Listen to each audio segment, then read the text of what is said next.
Mr. Sterling, sir, what an absolute honor to finally have you here. My younger sister Tasha practically shoved two distinguished guests out of the way just to intercept the man walking into the grand ballroom of the Four Seasons. Her heavy diamond necklace caught the ambient light of the crystal chandeliers, but it was the sheer naked desperation in her eyes that truly sparkled. Sterling, the highly respected African-American chief executive officer of NovaTech, merely adjusted his custom cufflinks. His expression was politely guarded as he took in the opulent surroundings of my son's wedding reception. The room was a breathtaking masterpiece of cascading white orchids, gold-rimmed plates, and imported crystal, but Tasha ignored all of it. She immediately hooked her arm through his, forcibly guiding him past the towering floral arrangements and straight toward the VIP family table. I was sitting there quietly wearing a simple but immaculately tailored black dress, sipping my sparkling water. Mr. Sterling, I wanted to personally introduce you to my older sister Simone, Tasha announced. She purposely pitched her voice loud enough for the neighboring tables filled with Atlanta's elite to hear every single word. She let out a high artificial laugh that grated against my ears. She is unemployed and has lived off our family's charity for the last 20 years since she decided to have a baby at 17. My husband Preston and I actually had to sponsor this entire wedding for her son, just so the poor boy could have a decent start in life. The silence that immediately rippled through the immediate vicinity was deafening. Waiters stopped pouring expensive wine. Church elders froze with their silver forks halfway to their mouths. I did not flinch. I did not cry. I did not look away. I simply set my crystal glass down on the crisp white linen tablecloth and smiled up at the chief executive officer of the tech giant where my sister currently served as vice president of communications. Sterling looked at Tasha. Then he looked at me. The polite, guarded expression on his face instantly dissolved into one of absolute cold terror. He physically stepped away from Tasha as if she had suddenly caught fire. He quickly buttoned his suit jacket and bowed his head deeply toward me. "Madam Chairman," he said, his voice trembling with genuine shock. "I had absolutely no idea this woman was your sister." Tasha's smug, superior smile froze and cracked at the edges. "Chairman Sterling, what are you talking about? She lives in a tiny two-bedroom townhouse." Sterling did not even look at her. He kept his eyes respectfully lowered to me before delivering the professional execution smoothly and without hesitation. "Tasha, clear out your desk by Monday morning. You are fired. My name is Simone, and I am 37 years old. For exactly 20 years, I have been the designated failure in a family that values status and wealth above basic human decency. Before I reveal exactly how we arrived at this spectacular moment of public karma, let me know where you are watching from in the comments below. Hit that like button and subscribe to the channel if you have ever had to quietly build your own empire while your toxic family treated you like dirt. To truly understand the absolute destruction that occurred at that wedding reception, we have to go back 48 hours earlier to the rehearsal dinner at the exclusive Buckhead Country Club. The scent of roasted rosemary and expensive entitlement filled the private dining room. The heavy Georgia humidity outside perfectly matched the suffocating tension inside. I had spent decades perfecting the art of invisibility. While the rest of my family dripped in ostentatious displays of wealth, I wore my standard uniform consisting of a well-made but unbranded pantsuit, minimal jewelry, and a quiet demeanor. In the prosperous megachurch community my parents completely dominated, I was their ultimate cautionary tale. I was the reckless girl who got pregnant at 17, supposedly shamed their pastoral legacy, and stubbornly refused to give my son up for adoption. First Lady Dolores. My mother leaned heavily across the table, her enormous custom church hat nearly tipping over into the gravy boat. "Simone, move your cheap purse," she hissed, her tone laced with venom. "It is clashing with the imported floral centerpieces. And sit up straight, for heaven's sake. You look like you just finished a double shift at a cafeteria." I simply replied, "Yes, ma'am," and moved my modest leather bag to my lap, refusing to give her the emotional reaction she was desperately digging for. Across the large mahogany table, my 20-year-old son Jamal caught my eye. Jamal was a brilliant young man marrying his college sweetheart, but more importantly, he was the only person in this room who knew the actual staggering balance of my hidden bank accounts. His jaw tightened dangerously, seeing his grandmother disrespect me so casually in front of his future in-laws. I gave him a microscopic shake of my head. Not yet. My eyes communicated to him silently. Let them play their hand completely before we reveal ours. The clinking of a silver knife against a crystal champagne flute brought the entire room to a sudden halt. It was Preston, my sister Tasha's white husband. Preston was a failing crypto investor who walked around my family like a colonial governor, surveying his newly acquired territories.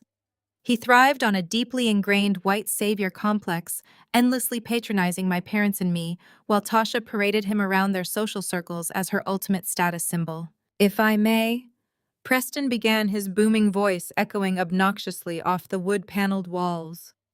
He smiled down at Jamal and his beautiful bride with an expression dripping with false benevolence. When Tasha and I looked at the astronomical estimates for this wedding, we knew immediately that we had to step in. Family takes care of family after all. He paused dramatically, letting the room absorb his supposed magnanimity. We know Simone here has not exactly had the easiest run. Preston continued, gesturing vaguely in my direction, like I was a charity case on display. Several church elders seated at the adjacent tables murmured in sympathetic, condescending agreement.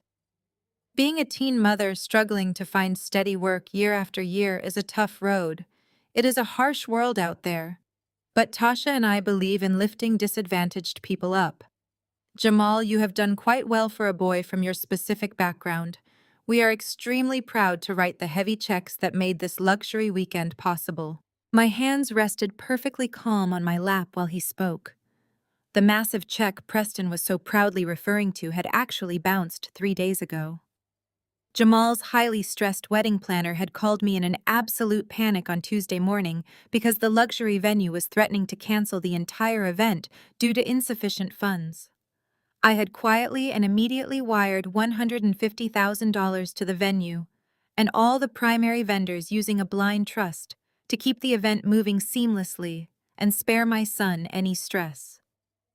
Preston and Tasha were currently standing in front of 60 people taking full credit for a luxury party that I had completely paid for out of my own pocket. Reverend Calvin. My father stood up, pushing his chair back heavily and raising his glass high into the air. Amen. Let us thank the good Lord for Tasha and Preston, who truly embody the spirit of Christian charity today. They have graciously covered the sins and shortcomings of the past with the grace of their checkbook. The entire room erupted into enthusiastic applause. Jamal looked ready to flip the heavy dining table, his hands curled into tight, shaking fists. As the applause finally died down, Preston walked purposely over to where I was sitting. He reached into the inner breast pocket of his tailored suit and pulled out a crisp white envelope. With a patronizing smirk plastered across his face, he tossed it onto the table right in front of my dinner plate. There is $500 in there, Simone, Preston said, patting my shoulder twice with a heavy, demeaning touch that made my skin crawl. Go to the mall tomorrow morning. Buy yourself a proper dress for the wedding ceremony. Do not show up looking like the hired help and embarrass us in front of my corporate colleagues. We have serious VIPs coming, and we need to maintain a certain aesthetic. Tasha leaned over from her seat next to him, her voice dripping with fake syrupy sympathy.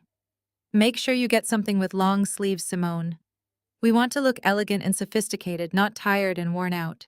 I looked down at the plain white envelope resting next to my water glass. I could feel Jamal vibrating with raw, protective rage from completely across the room. He half stood from his chair, ready to verbally tear his uncle apart, but his fiancée gently touched his arm, sensing the imminent danger of the moment. I did not scream. I did not throw my ice water directly into Preston's smug face. I simply picked up the envelope, feeling the crisp, thin bills inside, and slipped it securely into my purse. Thank you, Preston, I said, my voice smooth and as cold as solid ice. I promise you my outfit tomorrow will be absolutely unforgettable. And I guarantee your esteemed colleagues will be talking about this family for years to come." Preston chuckled, completely missing the absolute lethality hidden beneath my polite tone. "That is the spirit, Simone. Just try to blend into the background." As he walked back to his seat to bask in the glowing admiration of my parents' congregation, I stood up gracefully and excused myself from the table. I walked down the long carpeted hallway of the country club, my expression perfectly neutral, until I reached the absolute privacy of the women's restroom. I locked the heavy wooden door behind me and walked over to the marble sink. I looked at my reflection in the mirror, seeing the woman who had survived decades of emotional abuse and financial manipulation by simply outsmarting everyone who sought to break her down. I took out my phone. I did not open a shopping application to buy a discount dress. I opened a highly secure encrypted messaging portal connected directly to my financial headquarters. For 20 years, I had taken the ridicule and the shame, letting them believe I was a failure, while I quietly built Vanguard Capital into a venture capital empire worth hundreds of millions of dollars.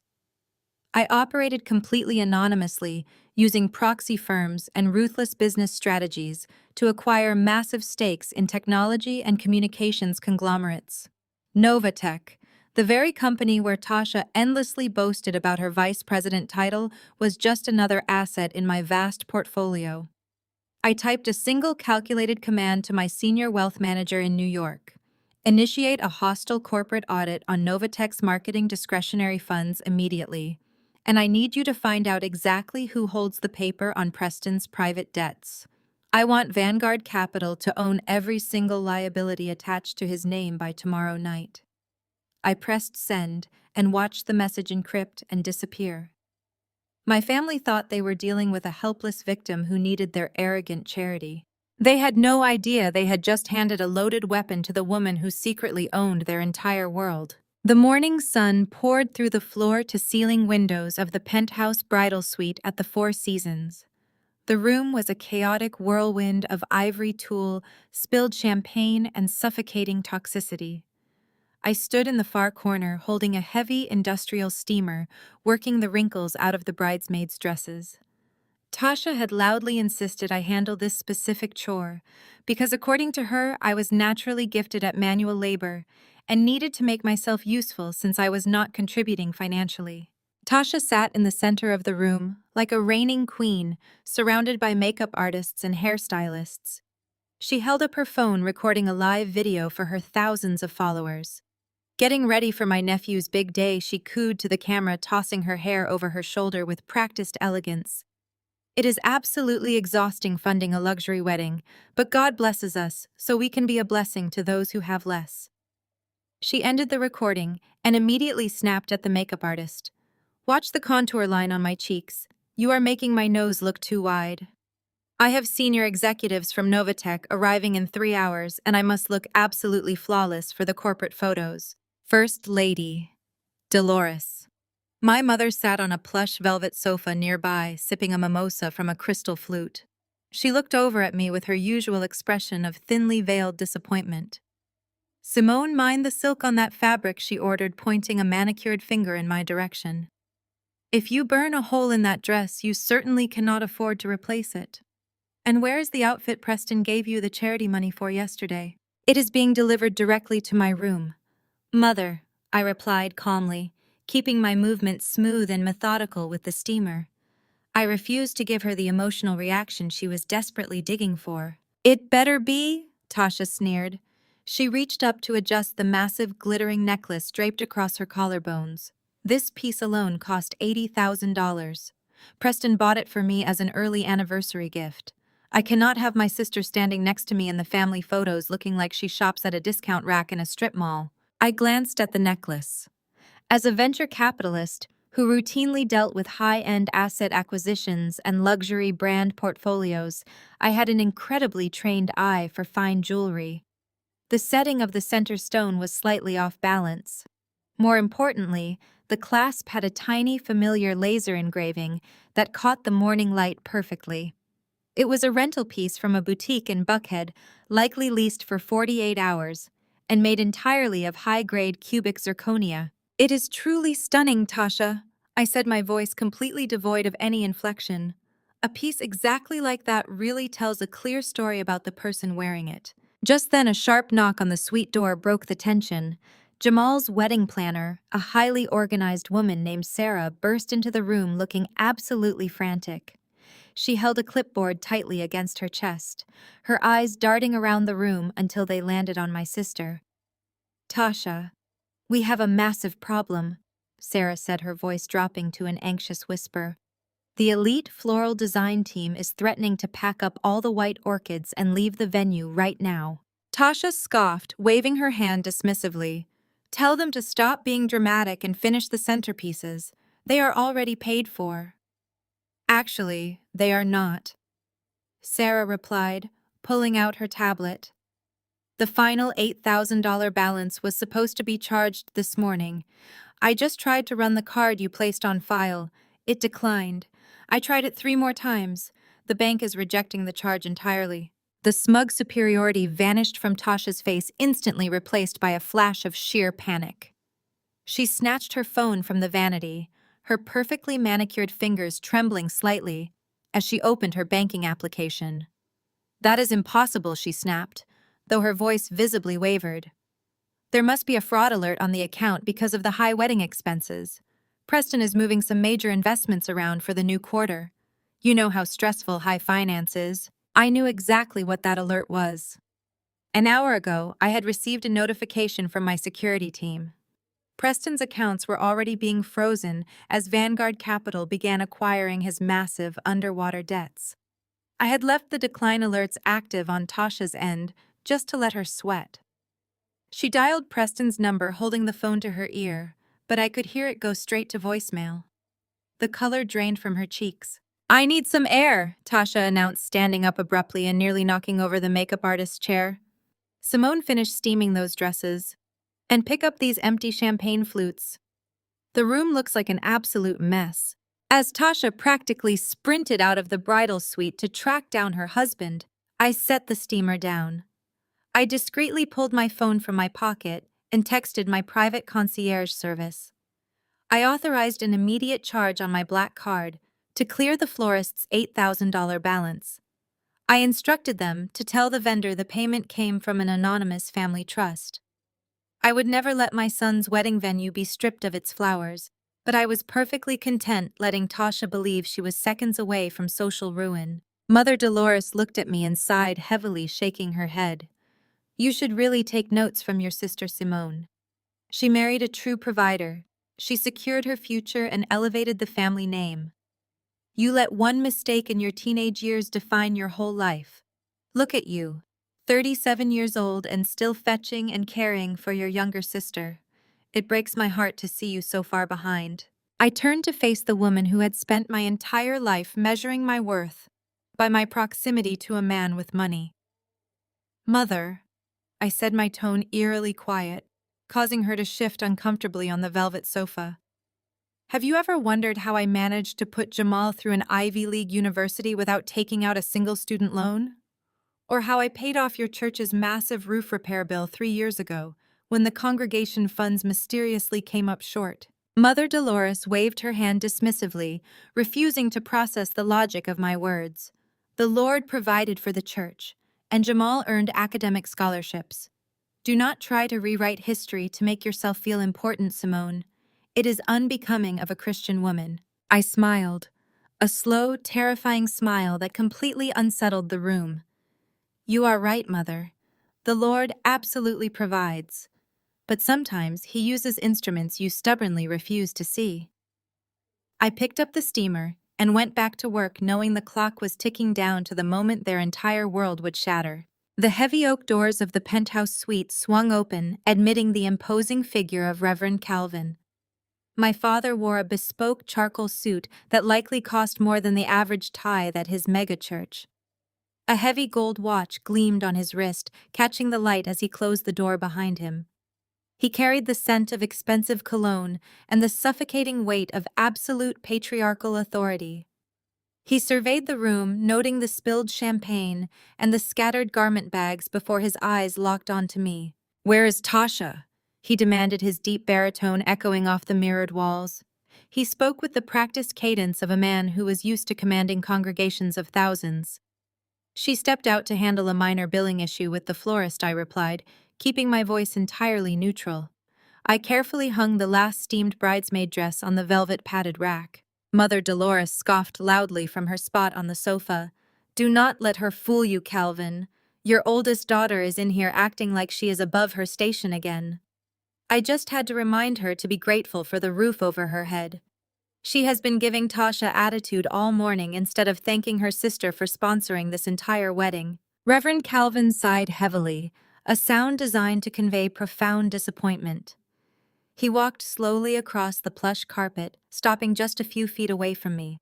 He crossed his arms, looking down at me with the exact same expression he wore 20 years ago when I stood in his pastoral office, terrified and pregnant. "Simone, when are you going to let go of this bitter spirit?" he asked, shaking his head. "You walk around with a dark cloud over you. Tasha and Preston have opened their hearts and their wallets to your boy today.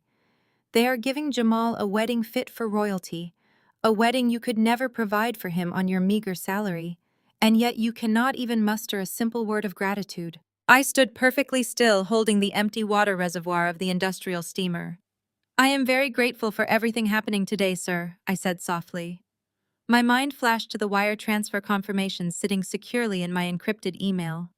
I was grateful, all right. I was grateful that the trap had been set perfectly.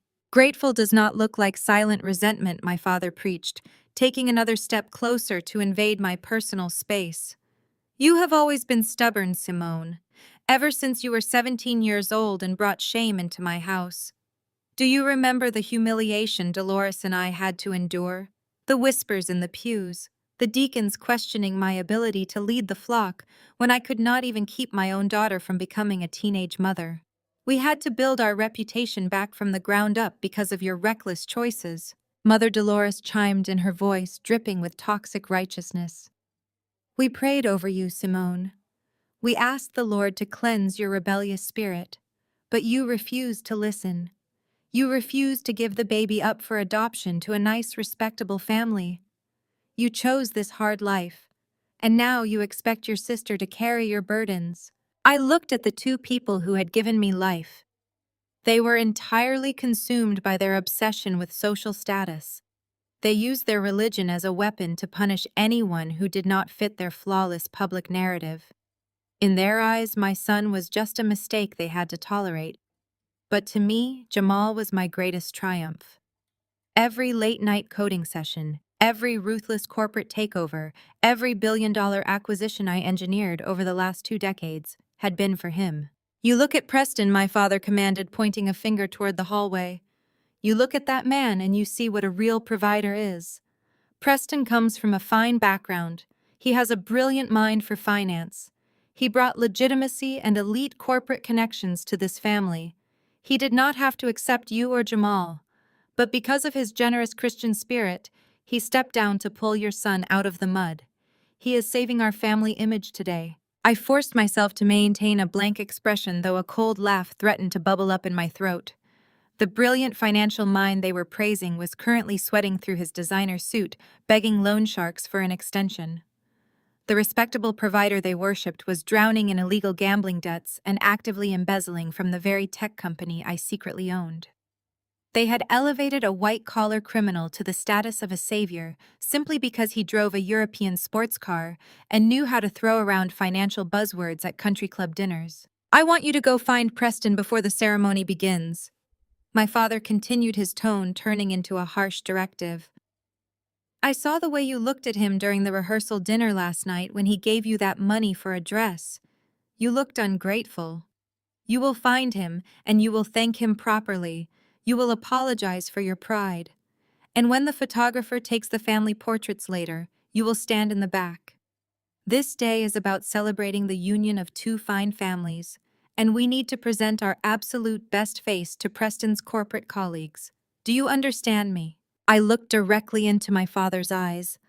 I saw the arrogance, the absolute certainty that he held total power over my life. He genuinely believed I was just a broken woman dependent on the scraps falling from his favorite daughter's table. He had no idea that he was speaking to a predator who had already locked the doors to the slaughterhouse. "I understand perfectly, sir," I replied, my voice smooth and compliant. "I will go downstairs right now. I will make sure Preston gets exactly what he deserves. And I promise you I will stay entirely in the background during the photos. I would not dream of ruining your perfect image."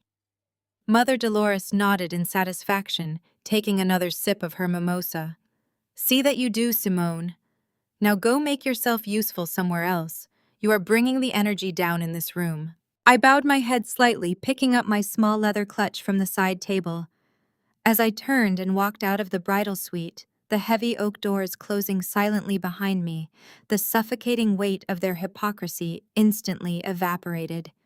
The time for being the obedient scapegoat was over. It was time to hunt. I checked my smartwatch, noting the time. The ceremony was fast approaching, and I knew exactly where Preston would be hiding. I walked with purpose down the carpeted hallway toward the elevators, heading straight for the lower lobby bar to watch the golden son-in-law finally break. The elevator doors glided open, with a soft chime delivering me to the lower lobby of the Four Seasons. Away from the frantic energy of the bridal suites and the bustling catering staff, the lower bar was a cavern of quiet mahogany and dim amber lighting. It was exactly the kind of place a man would go to hide when his carefully constructed universe was collapsing around his ears. I stepped softly across the thick patterned carpet, moving like a shadow. The skills I had developed to remain invisible in my family's home now served me perfectly in the corporate hunting ground. I slipped behind a massive marble pillar wrapped in velvet drapery just a few feet away from the polished brass rail of the bar. Preston was there. The arrogant colonial governor, who had thrown a $500 envelope at me less than 48 hours ago, was completely unrecognizable. His bespoke suit jacket was crumpled on a bar stool. His silk tie was violently loosened around his neck, and his expensive dress shirt was stained with dark patches of sweat. He gripped a heavy crystal tumbler of whiskey so tightly I expected the glass to shatter in his bare hands.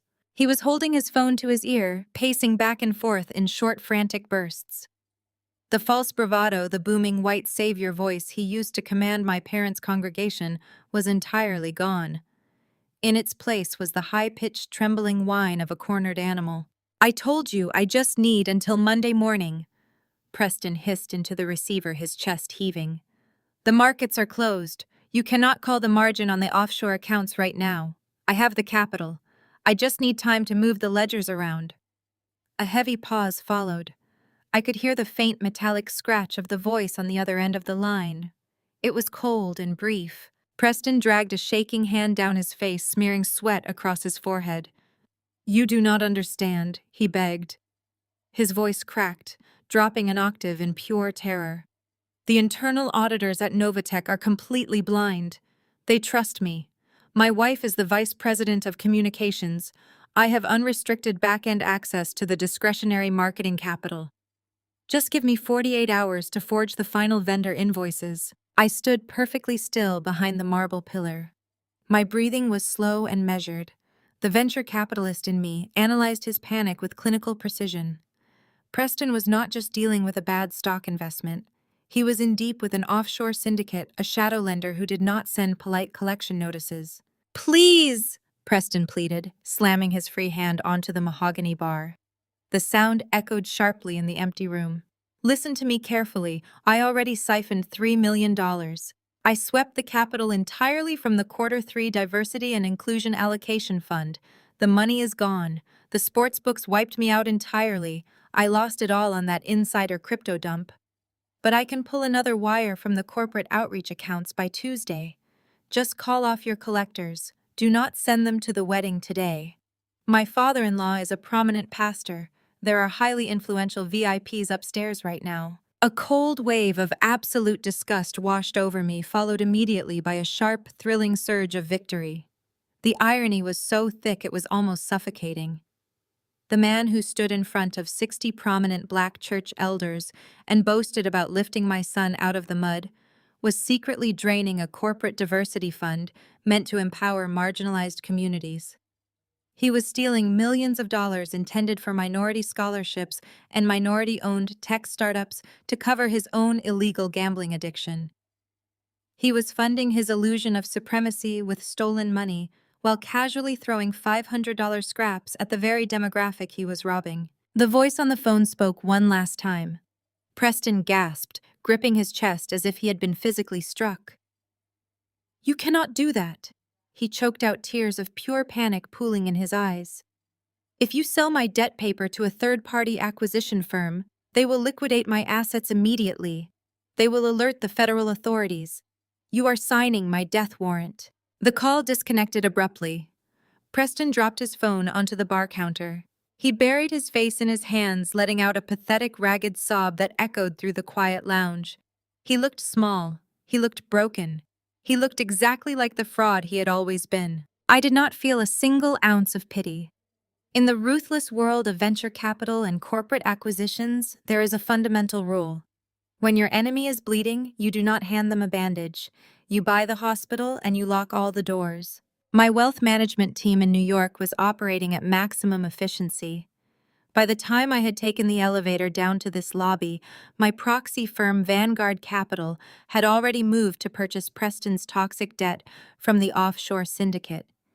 He was begging for a lifeline from a creditor who no longer owned his soul. I owned it. I slowly reached into the pocket of my tailored black dress and retrieved my smartphone. I opened the high-resolution audio recording application. The red light pulsed steadily on the screen, capturing every heavy, desperate breath echoing from the bar. I took a calm, deep breath, centering myself. I smoothed the lapels of my dark suit, ensuring not a single thread was out of place. It was time to step out of the shadows. It was time to introduce my golden brother-in-law to the real world. I stepped out from behind the marble pillar, my heels clicking with sharp, deliberate rhythm against the polished stone floor. The hunter was finally revealing herself. Preston snapped his head up at the sharp, rhythmic sound of my heels striking the marble floor. His entire body jerked in pure panic, and his elbow clipped the heavy crystal tumbler, sending it crashing onto the polished mahogany bar. The glass did not break, but the remaining amber liquid splashed across the surface, soaking into the cuffs of his discarded suit jacket. He scrambled backward, fighting to regain his balance and desperately trying to reconstruct his arrogant facade. He hurriedly wiped his sweating forehead with the back of his hand and attempted to tighten his loosened silk tie, but his fingers were trembling far too violently to manage the knot. "Simone?" He breathed out, his voice cracking slightly before he forced it down into a harsh, patronizing sneer. "What are you doing sneaking around down here in the dark, trying to score some top-shelf liquor before the open bar officially starts? Or maybe you are just looking for discarded wallets on the floor." I stopped exactly 3 feet away from him. I did not flinch at the blatant racist and classist microaggressions dripping from his mouth. I simply looked at him with the clinical detachment of a scientist observing an insect under a microscope. He reeked of cheap whiskey, sheer terror, and desperate entitlement. "I am just getting a glass of sparkling water, Preston," I replied, my voice completely smooth and unaffected. I glanced pointedly at his sweat-stained shirt and his shaking hands. "You look incredibly unwell. Is the immense pressure of carrying this entire family on your back finally getting to be too much for you?" Preston scoffed loudly, attempting to use his physical size to intimidate me by stepping closer. He puffed out his chest, looking down at me with absolute contempt. "You have absolutely no idea what real pressure is, Simone. Living off government handouts and my personal charity is an easy life. Operating at the elite levels of corporate finance requires a sophisticated mind you simply do not possess. We use complex financial leverage to build empires. It requires an extremely high tolerance for risk. These are concepts that a woman who ruined her life at 17 could never even begin to comprehend. We move money to create wealth. It is entirely above your pay grade, so do not concern yourself with things you do not understand." I smiled. It was not a warm smile. It was the razor-sharp smile of an apex predator who had just watched her prey walk willingly into a steel trap. While he delivered his arrogant monologue, my thumb rested lightly on the screen of my smartphone. I swiped upward, confirming the high-definition audio file had fully uploaded to my encrypted private server. Financial leverage. I repeated, tasting the words slowly. Is that what they call it now in your elite corporate circles? That is fascinating. I always thought that draining $3 million from a corporate diversity and inclusion fund to pay off illegal offshore gambling debts was simply categorized as federal wire fraud. Preston stopped breathing. The faint flush of alcohol and anger instantly vanished from his cheeks, leaving his skin a sickly translucent gray. He opened his mouth to speak, but no sound came out. His eyes darted around the empty lounge, as if searching for an escape route that did not exist. "What did you just say?" He whispered, his voice barely audible over the soft jazz playing through the hotel speakers. I took one step closer, invading his space and forcing him to look directly into my eyes. "I said stealing from NovaTech was the worst mistake of your miserable life, Preston. You did not leverage risk. You played Russian roulette with a fully loaded weapon and you just pulled the trigger." The shock wore off quickly, replaced by the violent defensive rage of a narcissist losing control. He lunged forward, grabbing the edge of the bar to steady himself. "You are a crazy, unemployed nobody," he hissed, leaning down so his face was inches from mine. "You are nothing. If you breathe a single word of your delusional fantasies to Calvin or Dolores, I will completely ruin you. I will tell the entire congregation that you are having a severe psychotic break. Who do you think they are going to believe, Simone? The highly successful white executive who just paid for your son's wedding, or the embarrassing teenage mistake who refuses to get a real job? I will have you committed before the reception even ends." I did not step back. My pulse did not rise. I tapped the screen of my phone one final time and held it up so the glowing confirmation message reflected in his terrified eyes. "They will believe the federal auditors, Preston." I stated, my tone dangerously quiet and absolute. "And they will believe the internal compliance team at NovaTech. You see, I do not need to run to my parents with gossip. I prefer speaking directly to the authorities. A pristine, unedited audio recording of your entire phone call was just successfully delivered to the corporate fraud division. I also copied the chief compliance officer at NovaTech on the secure email." Preston shook his head wildly, stepping backward as if my phone were a live explosive. "You are bluffing. You do not even know who the compliance officers are. You are just throwing around words you heard on television." "Jonathan Hayes," I recited, perfectly maintaining unbroken eye contact. "Senior Vice President of Corporate Compliance at NovaTech, and the audit is being directed by the Vanguard Capital Oversight Committee. The digital footprint of your $3 million sweep from the Minority Startup Initiative has already been flagged. The offshore syndicate holding your paper is currently negotiating a buyout with a third-party acquisition firm. You have absolutely nowhere to run." His knees buckled slightly. He reached out to grab the marble pillar for physical support, gasping for air as a full-blown panic attack seized his chest. He finally realized I was not bluffing. He realized his entire life of privilege, superiority, and fraudulent wealth was entirely over. I turned away from him, smoothing the front of my tailored black dress. I walked back toward the elevators, the sound of my heels echoing off the marble. "Enjoy the wedding, Preston," I called back over my shoulder, my voice echoing clearly in the dead-silent bar. "Smile brightly for the luxury photographers. Eat the expensive catering, because I guarantee you it is the absolute last good meal you are going to eat for a very long time." The heavy oak doors of the sanctuary closed behind me with a muted thud, shutting out the chaotic energy of the hotel lobby.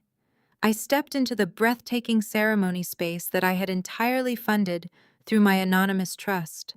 The room was transformed into a botanical masterpiece with thousands of imported white orchids cascading from the vaulted ceiling and lining the pristine white aisle. Soft classical music played from a live string quartet positioned in the balcony. I walked down the side aisle, moving with the quiet grace of a woman who had just checkmated her greatest enemy. I approached the VIP seating area near the altar. The front row was strictly reserved for the perceived architects of the family legacy. First Lady Dolores sat proudly in the center, wearing a custom-tailored ivory suit that blatantly violated basic wedding etiquette. Next to her, Tasha was aggressively adjusting the folds of her designer dress, making sure her rented diamond necklace caught the light of the photographer's flash. The seat beside Tasha was conspicuously empty, waiting for Preston, who was currently upstairs experiencing the most profound panic attack of his fraudulent life. I calmly took my assigned seat in the second row, exactly where my parents believed I belonged. Hidden in the shadows behind the golden children, placed out of sight so I would not stain their flawless pastoral aesthetic. I smoothed the skirt of my navy suit and crossed my legs perfectly at the ankles, resting my hands lightly in my lap. I did not carry a single ounce of tension. The venomous glares my mother shot over her shoulder completely failed to penetrate my absolute peace. The string quartet transitioned smoothly into the wedding march. The heavy double doors opened and the congregation stood. My son Jamal stepped out from the side room and took his place at the altar. He looked incredibly handsome in his tailored black tuxedo, his shoulders broad and his jaw set with quiet confidence. When he looked out at the crowd, his eyes bypassed the front row entirely and locked directly onto mine. I gave him a soft, genuine smile. The kind of smile only a mother who had fought the entire world to protect her child could give. He relaxed visibly, his tense posture softening, as he watched his beautiful bride Chloe begin her walk down the endless white aisle. As Chloe reached the altar and took Jamal's hands, Reverend Calvin stepped up to the acrylic pulpit. My father adjusted his microphone and looked out over the sea of Atlanta's elite. He smiled his signature pastoral smile, a perfectly rehearsed expression designed to project warmth while concealing absolute judgment. Dearly beloved, we are gathered here today in the sight of God and these esteemed witnesses to celebrate a miracle. My father began, his deep baritone rolling over the silent crowd, and I do not use the word miracle lightly. When we look at this fine young man standing before us today, we must acknowledge the tremendous grace required to pull a life out of the shadows and into the light. A collective uneasy murmur rippled through the pews. Beside me, an older church deacon shifted uncomfortably in his seat. My father was not preaching a wedding sermon. He was launching a targeted public relations campaign masquerading as spiritual guidance. We all know that some children are born into severe disadvantage. My father continued leaning heavily on the pulpit and staring directly over Tasha's head to look right at me. Some children are burdened by the sins of the past. They are born into situations of youthful rebellion, of broken homes, and of mothers who strayed far from the righteous path. It is a harsh reality that many young men from those unfortunate backgrounds end up as tragic statistics on the evening news. Tasha nodded enthusiastically in the front row, dabbing her dry eyes with a silk handkerchief for the benefit of the videographer. Mother Dolores offered a loud and performative amen that echoed through the quiet sanctuary. At the altar, Jamal clenched his jaw so tightly I could see the muscle jumping beneath his skin. He opened his mouth ready to interrupt the man officiating his own wedding, but Chloe gently squeezed both of his hands, anchoring him to the moment. But God is a God of safety nets, my father preached, raising one hand dramatically toward the vaulted ceiling. When the foundation is broken, the Lord provides righteous family members to step in and rebuild the walls. We must forgive the family embarrassments and the heavy burdens placed upon us. We must look to those who embody true Christian charity. People like my youngest daughter, Tasha, and her brilliant husband, Preston, who sacrificed their own resources to ensure this boy could stand here today, dressed like a king instead of a pauper. They are the true architects of Jamal's bright future. Right on cue, the heavy side door of the sanctuary clicked open. Preston slipped into the room, moving like a terrified ghost. His face was the color of wet ash. His tie was still violently loosened, and a dark stain of spilled whiskey marked the cuff of his expensive white shirt. He stumbled slightly as he made his way to the empty seat next to Tasha in the front row. Tasha immediately shot him a furious glare, violently whispering at him to fix his collar because he was ruining the visual symmetry of the front row. Preston ignored her, staring blankly straight ahead, his eyes wide and unblinking. He looked completely shattered. I sat perfectly still, my face a mask of serene marble. The sheer audacity of my father's sermon was breathtaking, but it held absolutely no power over me. He was standing on a pulpit I paid for inside a luxury venue I funded, praising a white-collar criminal who was about to be arrested by federal authorities. It was a masterpiece of tragic irony. I let the insults wash over me like water off glass. I did not lower my head. I did not look away. I stared directly at my father, projecting an aura of absolute lethal control that slowly caused his booming voice to falter. He stumbled over his next sentence, clearing his throat nervously as he caught the dead empty chill in my eyes. The sermon hastily wrapped up, transitioning awkwardly into the traditional vows. Jamal and Chloe exchanged their rings, their voices steady and full of genuine love. They promised to protect each other, to build a partnership based on truth and mutual respect. It was a stark, beautiful contrast to the transactional, toxic relationships surrounding them in the front row. As my father pronounced them husband and wife, the crowd erupted into applause. Jamal kissed his bride, and the string quartet swelled into a joyful, triumphant melody. As the bridal party began their procession down the aisle, Jamal paused right in front of my row. He ignored the outstretched arms of his grandmother and his aunt. He reached into the second row, grabbed my hand, and squeezed it tightly before continuing his walk out of the sanctuary. It was a silent public declaration of exactly who he belonged to. I stood up, smoothing my suit jacket. The guests were instructed to make their way to the grand ballroom for the evening reception. The final act was about to begin.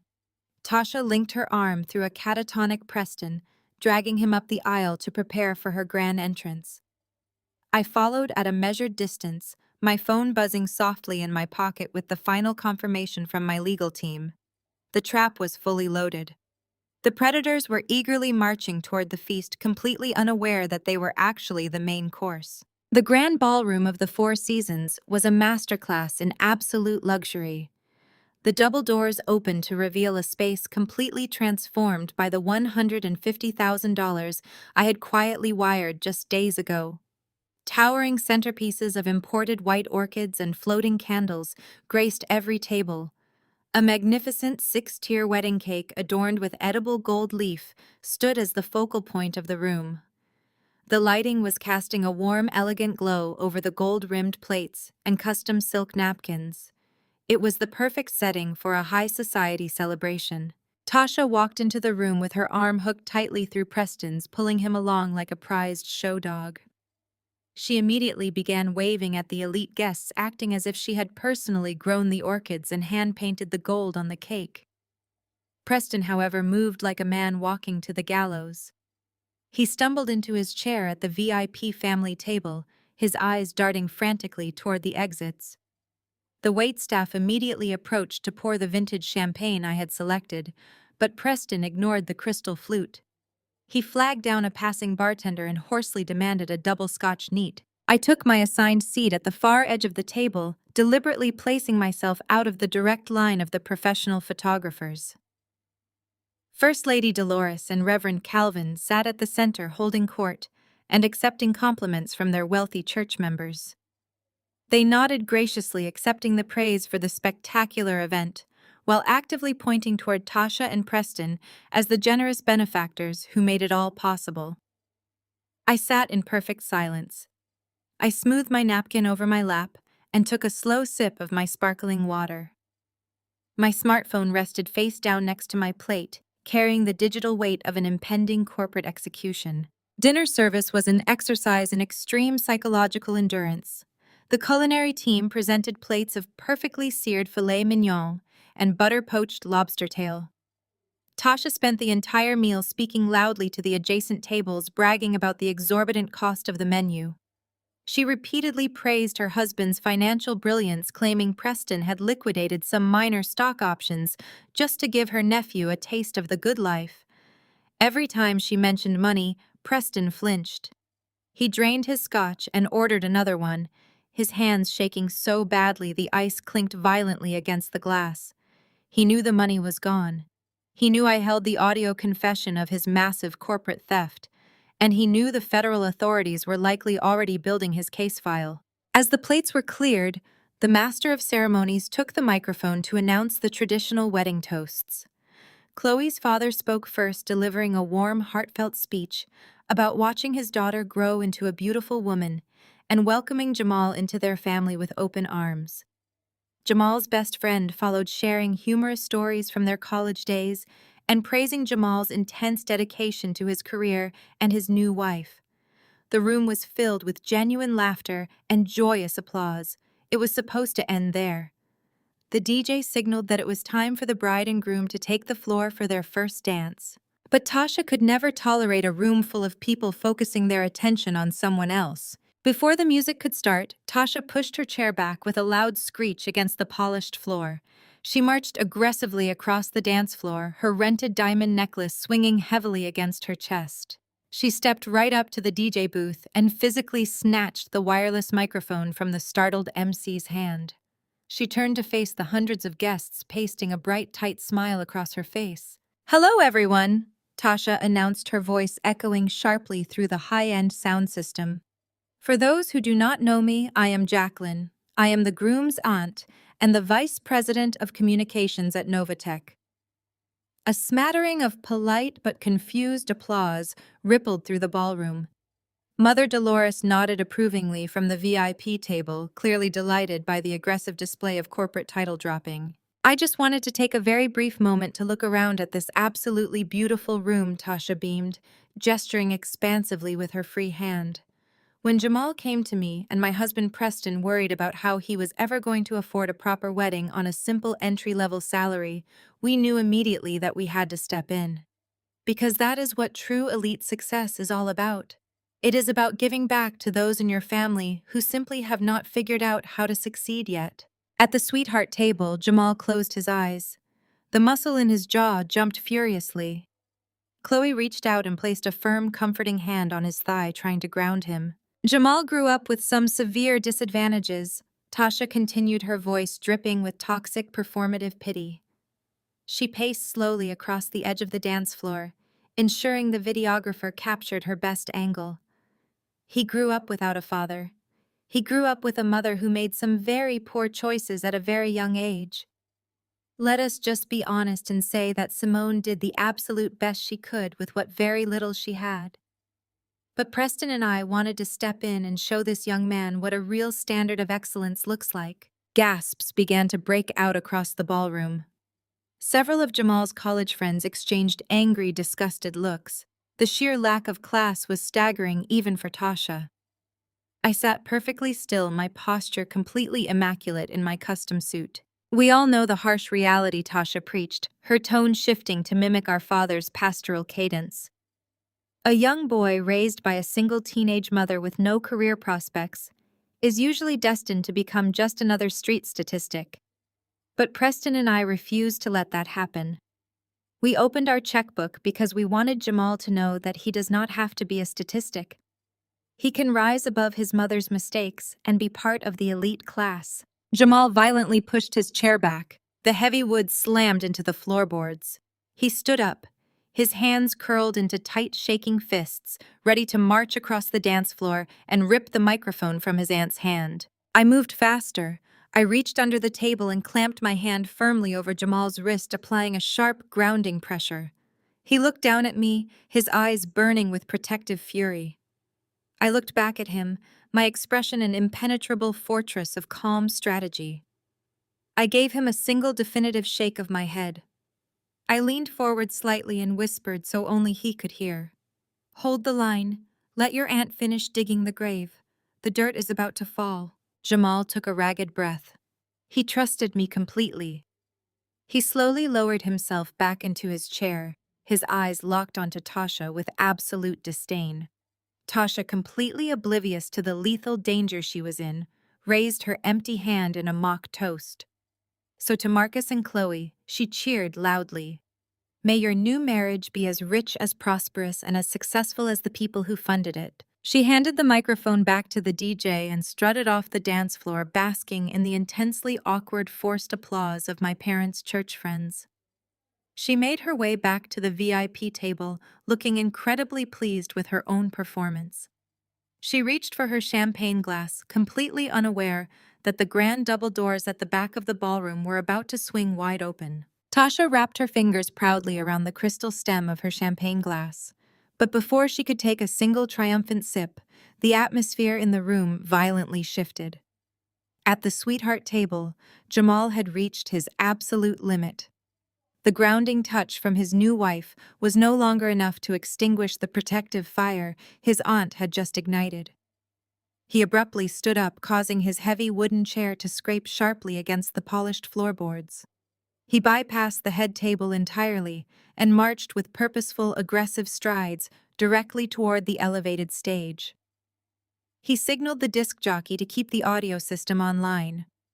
He was going to take the microphone. He was going to tell every single elite guest in this room exactly whose black card had funded the venue, who had wired the massive emergency funds to save the catering, and who was actually the pathetic charity case. I moved with the absolute lethal precision of a corporate predator. Before Jamal could reach the edge of the elevated platform, I intercepted him. I stepped smoothly into his path, blocking his access to the sound system, and placed both of my hands firmly on the lapels of his custom-tailored tuxedo. "Move out of my way, Mom!" Jamal demanded, his voice tight with suppressed rage. His dark eyes were blazing, staring over my shoulder at the VIP table where Tasha was laughing with our parents. "I am not going to let them disrespect you like this in front of my wife and my friends. I am going to end this right now. I am going to tell them who paid for every single flower in this room." I kept my hands firmly anchored on his jacket, forcing him to look directly into my eyes. I did not raise my voice. I spoke in a hushed, urgent tone that carried the absolute weight of my authority. "If you take that microphone right now, you are only defending a struggling single mother," I whispered sharply. "You will reduce this to a petty family squabble over catering bills. If you wait exactly 5 more minutes, they are going to destroy themselves completely and permanently." Jamal clenched his jaw, breathing heavily through his nose.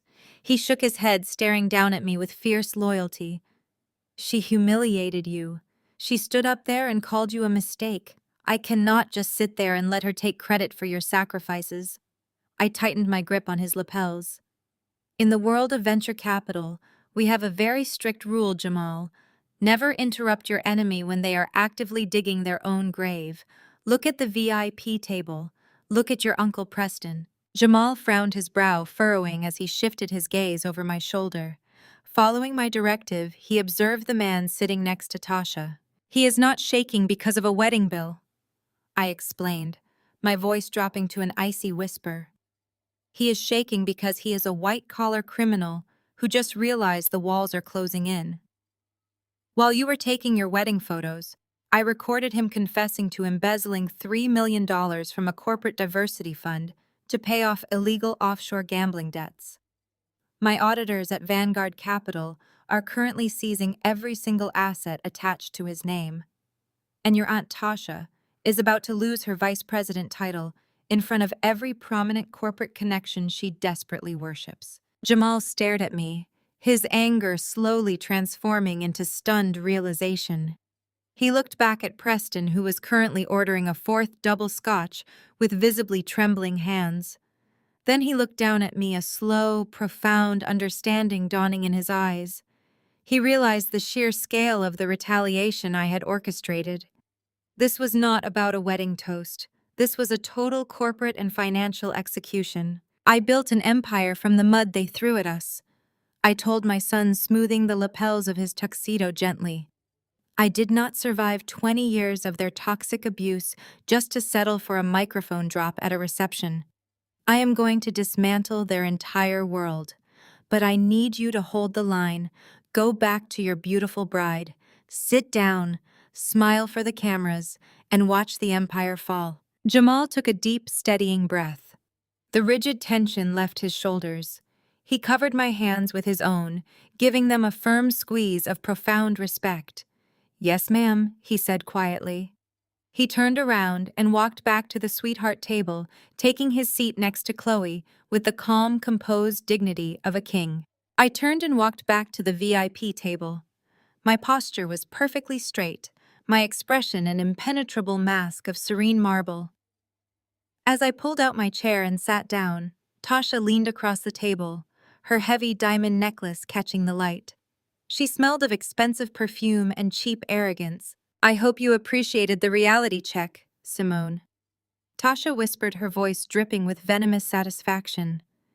"It is time you finally accepted your place in this family. You should be down on your knees thanking Preston and me for ensuring your son did not look like a complete embarrassment today." First Lady Dolores nodded in agreement, cutting her filet mignon with precise, elegant movements. "Your sister is speaking hard truth, Simone. You needed to hear it. It takes a village to raise a child, and it takes elite money to save one from a bad background. You should send Tasha a formal thank you card tomorrow." I picked up my crystal glass of sparkling water.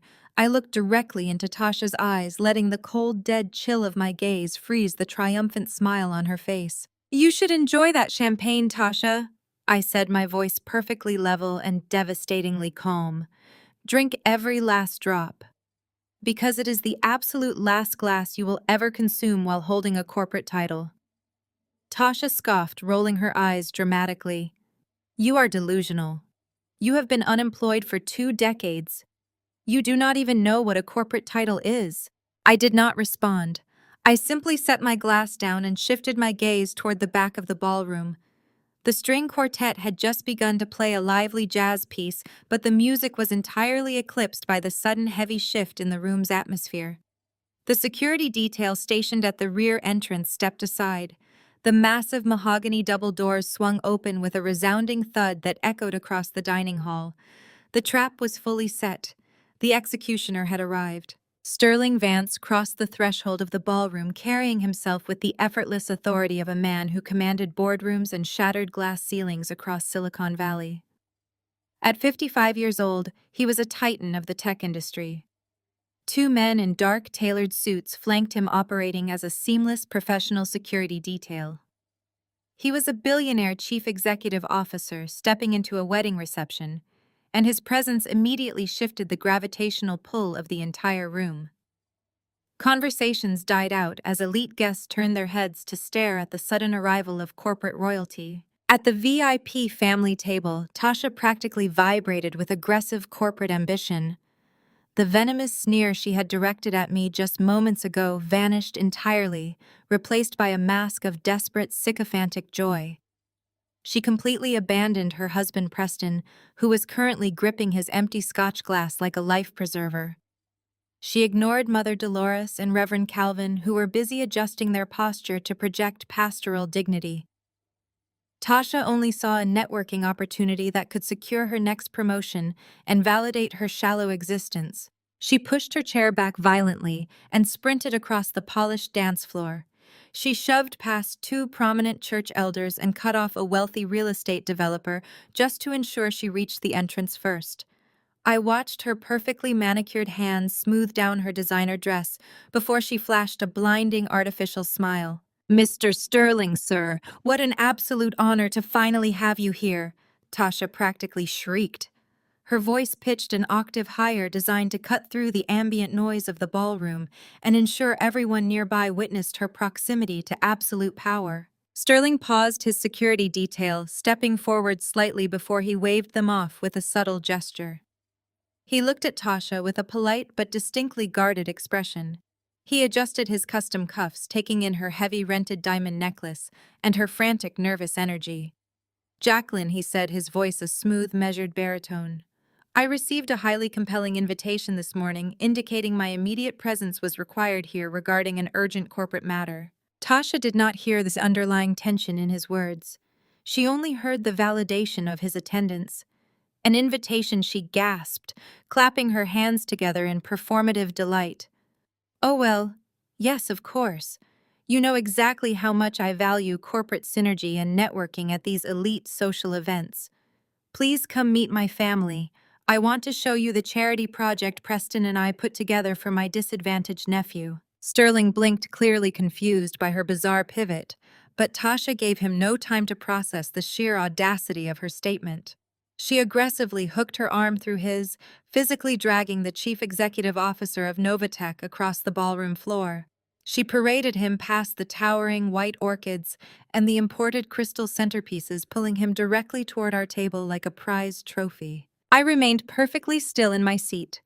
I rested my hands lightly on the crisp white tablecloth, projecting an aura of total, absolute calm. Beside me, Mother Dolores and Reverend Calvin stood up simultaneously, smoothing their expensive clothes and preparing to bow to corporate royalty. Preston shrank back in his chair, his face draining of color as he recognized the man who technically owned his career. He looked like he wanted the floorboards to open up and swallow him whole. Tasha marched Sterling right up to the edge of our table. She stopped directly in front of me, positioning herself so she could look down at my seated form. She gestured toward me with a dismissive sweep of her hand, treating me like a museum exhibit of personal failure. Mr. Sterling, I wanted to personally introduce you to my older sister, Simone. Tasha announced, her voice ringing out loud and clear for maximum public humiliation. She pitched her tone to ensure the neighboring tables filled with Atlanta's elite heard every single word of her impending victory. She let out a high, artificial laugh that grated against the elegant atmosphere of the room. She is completely unemployed and has lived off our family's gracious charity for the last 20 years. Ever since she made the terrible mistake of having a baby at 17, we have had to carry her weight. My husband Preston and I actually had to sponsor this entire wedding for her son, just so the poor boy could have a decent start in life, instead of becoming another tragic statistic on the streets. The silence that slammed into the VIP area was instantaneous and suffocating. Waiters standing nearby froze like statues, stopping their pours of expensive vintage wine. Church elders at the adjacent tables ceased their conversations completely, their silver forks hovering halfway to their mouths. The string quartet playing softly in the background seemed to fade into absolute nothingness. Tasha stood there radiating toxic triumph. She genuinely believed she had just cemented her status as the ultimate benevolent savior in front of the most powerful man she knew. She expected Sterling to nod in sympathetic approval. She expected him to praise her generosity and offer her a promotion on the spot for her outstanding philanthropic character. I did not flinch. I did not cry. I did not look away in shame. I simply picked up my crystal glass of sparkling water, taking a slow, deliberate sip. I set the glass down gently, the faint clink ringing loudly in the dead quiet space. I looked up at the chief executive officer of the tech giant, where my sister currently served as vice president of communications. I met his eyes with unwavering authority. Sterling looked at Tasha's smug, arrogant face.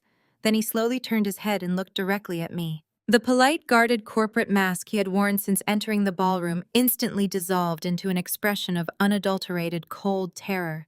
He physically stepped backward, ripping his arm out of Tasha's grasp with such violent force that she stumbled. He looked as though he had just realized he was standing on an active landmine. He hurriedly buttoned his suit jacket, his hands actually shaking, and bowed his head deeply toward me, in a gesture of profound submission. The transition from a confident titan of industry to a terrified subordinate happened in a fraction of a second. Sterling recognized the face he had only seen in highly confidential encrypted boardroom briefings. He recognized the anonymous venture capitalist who held the power to liquidate his entire company with a single phone call. My parents watched this interaction with growing confusion. Reverend Calvin's welcoming pastoral smile slowly slipped from his face as he processed the bizarre deference the billionaire CEO was showing to his disgraced eldest daughter. Preston, who was already drowning in his own impending legal doom, stared at Sterling with wide, bloodshot eyes, suddenly realizing that the nightmare he had stumbled into at the hotel bar was expanding into something far more catastrophic than he could have ever imagined. Tasha, however, remained completely blind to the shifting power dynamic. She reached out again, attempting to grab Sterling's sleeve to pull his attention back to her.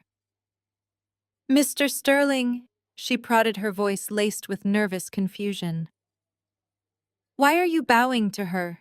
She is just Simone. She lives in a tiny two-bedroom townhouse. She does not even own a decent car." Sterling ignored her entirely. He did not acknowledge her outstretched hand or her frantic, desperate words. His total focus remained locked respectfully on me, his posture rigid with professional fear. He was a man who understood the brutal hierarchy of the corporate food chain, and he knew exactly who was sitting at the very top of it. The trap had not just closed, it had locked perfectly into place, and the execution was ready to commence. Madam Chairman Sterling repeated, his voice dropping an octave as a visible bead of sweat formed at his temple. He swallowed hard, the motion pronounced against the tight collar of his custom shirt. I must offer my most profound apologies. I had absolutely no idea this woman was your sister. If I had known, I would have handled the internal audit communications completely differently. I assure you my presence here was solely to answer your corporate summons. Tasha let out a sharp, breathless laugh that sounded more like a seagull choking. She reached out again, trying to grasp Sterling's arm, but his security detail instantly stepped forward, blocking her physical access. Sterling, what is wrong with you? Tasha demanded, her voice shrill and echoing painfully through the silent ballroom. Why are you calling her chairman? Did you have too much champagne in the lobby? I just told you she is an unemployed high school dropout. She does not even own a passport. She has spent the last 20 years living off the charity of my husband and me. She is a complete nobody. Sterling finally turned his head to look at Tasha. The expression on his face was one of absolute revulsion, as if he were staring at a highly contagious disease. In the corporate ecosystem of NovaTech, Sterling was a ruthless apex predator known for firing entire departments without a second thought. But right now, he looked at Tasha not with anger, but with the cold, detached pity of a man watching someone walk willingly off a cliff. Tasha, he said, his voice flat and completely stripped of any previous social warmth. Clear out your desk by Monday morning. You are fired. The words dropped into the ballroom like heavy stones. The elite guests seated at the surrounding tables gasped collectively. A few prominent real estate developers and local politicians leaned forward in their chairs, their eyes wide with unrestrained shock. In the high society circles of Atlanta, public terminations simply did not happen at luxury weddings. It was a brutal, unprecedented breach of social decorum, which only emphasized the absolute gravity of the situation. Tasha froze. Her manicured hand hovered in midair. She blinked rapidly, her brain completely failing to process the auditory information it had just received. She let out another high-pitched artificial laugh, looking around the VIP table as if waiting for a hidden camera crew to jump out. Fired, Tasha repeated the word, tasting like ash on her tongue. Sterling, you cannot fire me. I am the Vice President of Communications. I just launched the Global Marketing Initiative. I brought in 3 major corporate sponsors last quarter. You cannot terminate a senior executive at a family wedding. And you certainly cannot fire me because you are confused about my pathetic sister. What is the meaning of this? Why are you calling her chairman? Sterling did not even blink. He maintained his rigid posture, keeping his body angled respectfully toward me. Your employment contract has a standard morality and corporate liability clause, Tasha. As of this exact moment, you are considered a catastrophic liability to NovaTech. Your security badge has already been deactivated. Your corporate accounts are frozen. You will be escorted into the building on Monday by armed security to collect your personal belongings, and you will be off the premises within 15 minutes. But why? Tasha shrieked, her carefully constructed facade shattering completely. Her voice cracked into a hysterical whine, her heavy diamond necklace swung wildly against her chest as she gestured toward me. Because of her. She bakes pies for church bake sales, she shops at discount stores, she is nothing. Preston, who had been sitting in paralyzed silence, suddenly let out a ragged, desperate groan. He buried his face in his hands, his shoulders shaking violently. He finally understood. The puzzle pieces of his impending federal indictment and his sister-in-law's terrifyingly calm demeanor had just clicked perfectly into place. He realized that the woman he had thrown a $500 envelope at was the exact same entity currently liquidating his entire life. Reverend Calvin stood up, his heavy gold watch flashing under the chandeliers. Now see here, Sterling, he boomed, attempting to use his commanding pastoral voice to regain control of the room.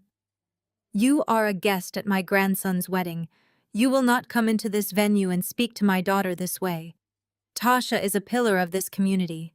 You are making a terrible mistake, and I demand an explanation for this deeply disrespectful behavior. Sterling finally broke his respectful stance just enough to look at my father. The chief executive officer of NovaTech straightened his shoulders, projecting his full billionaire authority against the megachurch pastor. With all due respect, Reverend Calvin Sterling stated, his tone chillingly formal. I highly suggest you sit down and remain completely silent. You have absolutely no idea the scale of the power you are currently disrespecting. I am not firing your daughter because of a simple misunderstanding. I am terminating her because the woman sitting next to you just ordered a hostile audit of my entire corporation, and she possesses the financial leverage to dismantle my board of directors before midnight. First Lady Dolores gasped, clutching the pearls at her neck. She looked at me, her eyes wide with a mixture of terror and absolute confusion. Simone, she whispered, her voice trembling. What is he talking about? What did you do? I sat perfectly still. I did not shift in my chair. I did not adjust my posture. I simply looked at the horrified faces of my toxic family members. I had spent 20 years swallowing their insults, absorbing their blatant disrespect, and shielding my son from their elitist cruelty. I had let them build their arrogant identities on the false premise of my failure.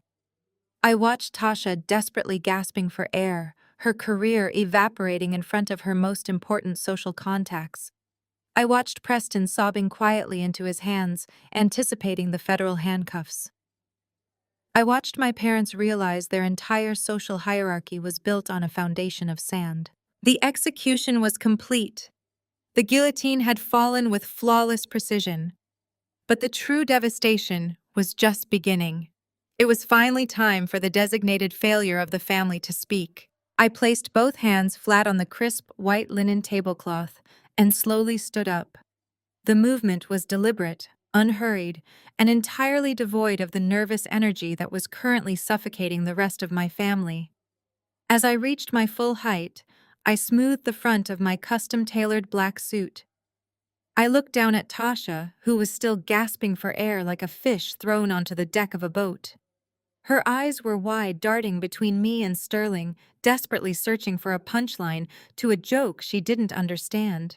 He's calling me Chairman Tasha, I said, my voice projecting clearly across the dead silent ballroom. It wasn't a shout. It didn't need to be. The absolute authority in my tone commanded the entire space. Because my name isn't just Simone, the teenage mistake you've spent 20 years using to make yourself feel superior. I am the founder and chief executive officer of Vanguard Capital. A collective sharp intake of breath echoed from the surrounding tables. In the elite business circles of Atlanta, Vanguard Capital wasn't just a venture firm, it was a financial leviathan. It was the anonymous whale that devoured struggling startups and restructured tech conglomerates with ruthless efficiency. And I, the woman they had all pitied for the last 2 hours, was the ghost at the helm. Vanguard Capital. Reverend Calvin repeated, his deep pastoral voice cracking in genuine shock. He gripped the edge of the table, his knuckles turning white. Simone, what are you talking about? Vanguard Capital is a multi-billion-dollar firm in New York. You live in a townhouse on the South Side. You run a small, failing online boutique. I turned my cold gaze to the man who had prioritized his church's reputation over his own daughter's well-being. I live in a townhouse, Father, because I prefer not to flaunt my assets to a community that measures worth by square footage and rented diamonds, I replied, glancing pointedly at Tasha's neck. And that failing online boutique was simply a proxy LLC I used to quietly manage my initial seed investments without triggering the predatory greed of this family. I looked back at Tasha, whose face had now contorted into a mask of aggressive denial. You're lying, Tasha hissed, pointing a trembling finger at me. Her heavy diamond necklace swung wildly against her chest. Sterling, she's insane. She's having a psychotic break. Have security remove her right now. Sterling didn't move. He stood perfectly rigid, his hands clasped firmly behind his back, demonstrating absolute deference. Jacqueline, I strongly suggest you lower your voice and show some respect. You are addressing the majority shareholder of NovaTech. Vanguard Capital recently acquired a 70% controlling stake in our parent company, Madam Chairman technically owns the desk you will be clearing out on Monday. Tasha collapsed back into her chair as if she had been physically struck. The reality of the situation finally penetrated her thick skull. She wasn't just losing her job. She was being fired by the sister she had relentlessly abused and publicly shamed for 2 decades. The corporate title she wielded like a weapon had been completely obliterated by the very person she considered beneath her. Preston let out another ragged, desperate groan. He buried his face deeper into his hands, his shoulders shaking violently. He understood the implications far better than Tasha did. If Vanguard Capital owned NovaTech, then Vanguard Capital also controlled the internal audits. I slowly reached into my small leather clutch and retrieved the crisp white envelope Preston had tossed onto my dinner plate 48 hours ago. I held it up so the ambient light caught the edges of the thick paper. At the rehearsal dinner, I announced, ensuring my voice reached the tables of NovaTech executives sitting nearby. Preston graciously provided me with this envelope containing $500. He told me to go to the mall and buy a decent dress so I wouldn't look like the hired help and embarrass him in front of his important colleagues. A murmur of disgust rippled through the elite guests. Several of Preston's colleagues exchanged uncomfortable glances, their expressions tightening as the reality of his racist, classist microaggressions was laid bare. I looked down at Preston, who was now visibly trembling, a pathetic puddle of a man drowning in his own hubris. "It's fascinating, Preston," I continued, my voice smooth and lethal. "You boasted about your brilliant financial mind. You lectured me on the complexities of corporate leverage while treating me like a charity case. But true wealth doesn't need to loudly announce itself in country clubs.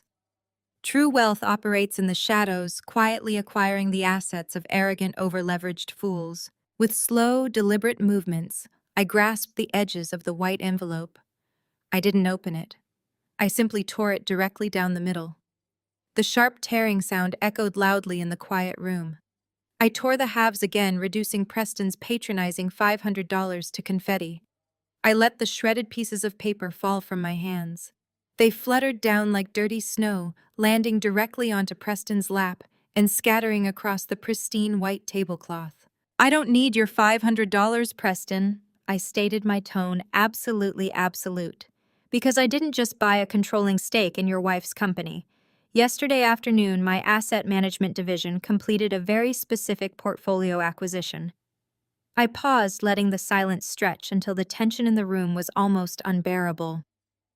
I watched the blood drain completely from Preston's face, leaving his skin a sickly, translucent gray. "I bought your offshore debt, Preston." I revealed, the words dropping like an anvil. "All of it. Every single toxic liability you accumulated with the syndicate. I own your house. I own your cars. I own the incredibly heavy paper you signed when you borrowed money you didn't have to cover your insider crypto dump." Mother Dolores gasped loudly, clutching the pearls at her neck. "Debt? What debt? Preston is a successful financial director. He's the one who sponsored this entire wedding." I let out a short, cold laugh that held no humor. I turned to my mother, my expression hardening into impenetrable steel. "Sponsored the wedding, Mother. The man you worship is completely broke. In fact, he's worse than broke." I gestured toward those magnificent floral arrangements and the towering wedding cake. "This entire event, from the imported orchids to the vintage champagne you're currently drinking, was paid for by me. Preston's supposedly generous check to the venue bounced 3 days ago because his accounts are entirely empty. My black card cleared the $150,000 balance yesterday morning to ensure my son had the wedding he deserved." The entire ballroom erupted into chaotic whispers. The pristine, flawless image of Tasha and Preston's elite success was completely shattered, exposing the rotting, fraudulent core underneath. They were not the benevolent saviors. They were broke, desperate scammers parading around on my dime. Tasha stared at Preston, her eyes wide with horrified realization. She grabbed his arm, shaking him violently. "Preston, what is she talking about? Tell them she's lying. Tell them you paid for the venue." Preston didn't answer. He couldn't. He just sat there, a broken, sweaty mess, staring blankly at the shredded pieces of $500 resting on his lap. He knew the debt acquisition was only the beginning. The real execution was waiting just outside the ballroom doors. Tasha gripped Preston by the shoulders, her perfectly manicured acrylic nails digging so deeply into his expensive suit jacket that the fabric began to tear. She shook him with a frantic, erratic energy, her eyes wide and bloodshot. "Tell them she is lying!" "Preston," she screamed, her voice cracking into a shrill, hysterical pitch. "Tell them you paid for the venue. Tell them we own our house. Look at me and tell them this unemployed high school dropout is completely insane." Preston slowly raised his head. His eyes were completely hollow, utterly devoid of the arrogant spark that had defined his existence for the last 10 years. He looked at Tasha. Then he looked at the shredded pieces of the $500 envelope scattered across his lap. "It is true, Tasha," he whispered, his voice so weak it barely carried across the heavy silence of the VIP table. "All of it is true. I lost the house. I lost the savings. The crypto market collapsed and I got margin called. I had to borrow money from the offshore syndicate just to keep up appearances, just to keep paying for your luxury leases and your country club memberships." Tasha stumbled backward, releasing his jacket as if she had just touched a burning stove. She stared at him, her mouth opening and closing soundlessly.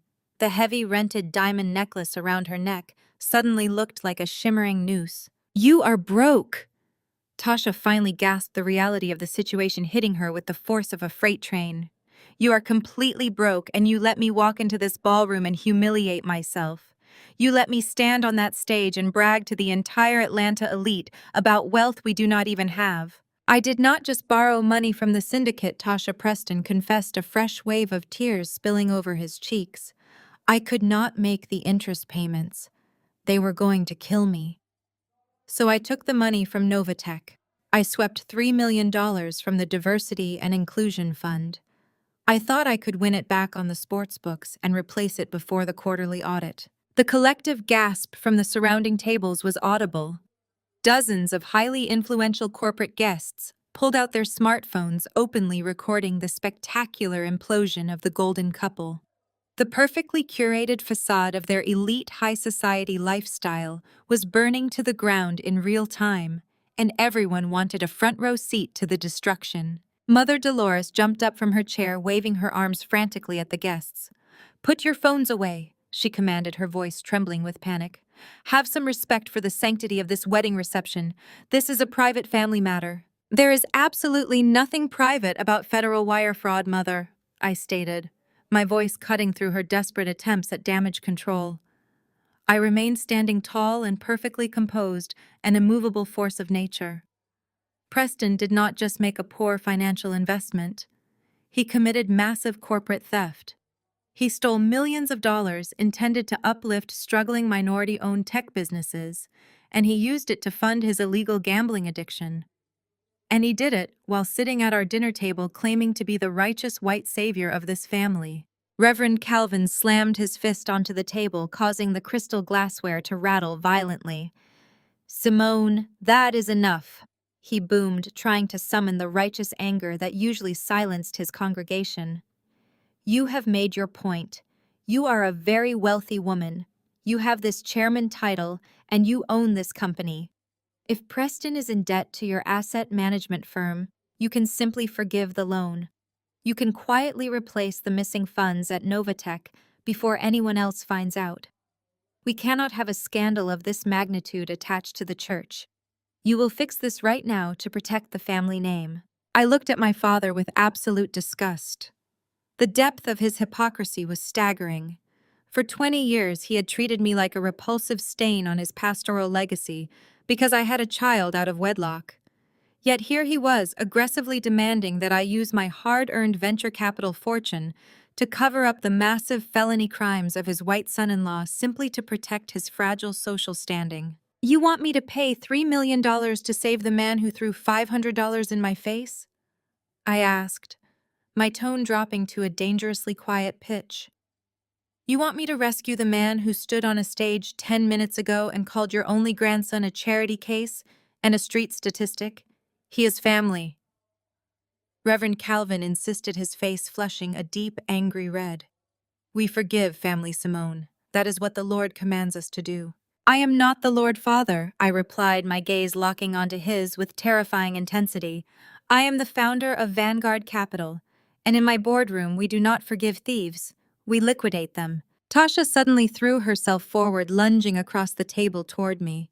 She knocked over a towering vase of white orchids, sending water and shattered glass cascading across the floor. "Simone, please," she begged, her voice stripped of all its former arrogance. Her carefully applied makeup was running down her face in dark streaks. "You have to save us. I am your sister. You cannot let them take our house. You cannot let me lose my lifestyle. I will do anything you want. I will apologize to Jamal. I will scrub your floors. Just please clear the debt." I looked down at the woman who had spent 2 decades making my life a living nightmare. I looked at the sister who had happily watched me struggle, who had mocked my cheap clothes, and who had gleefully planned to steal my inheritance.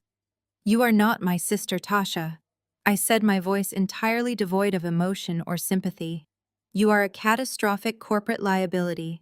And as your former employer and your current primary creditor, I have absolutely zero interest in negotiating with you." Preston pushed his chair back, his chair scraping loudly against the wood floor. He looked wildly around the room, his eyes darting toward the side exit doors. "I cannot go to prison," he muttered to himself, panic completely overtaking his senses.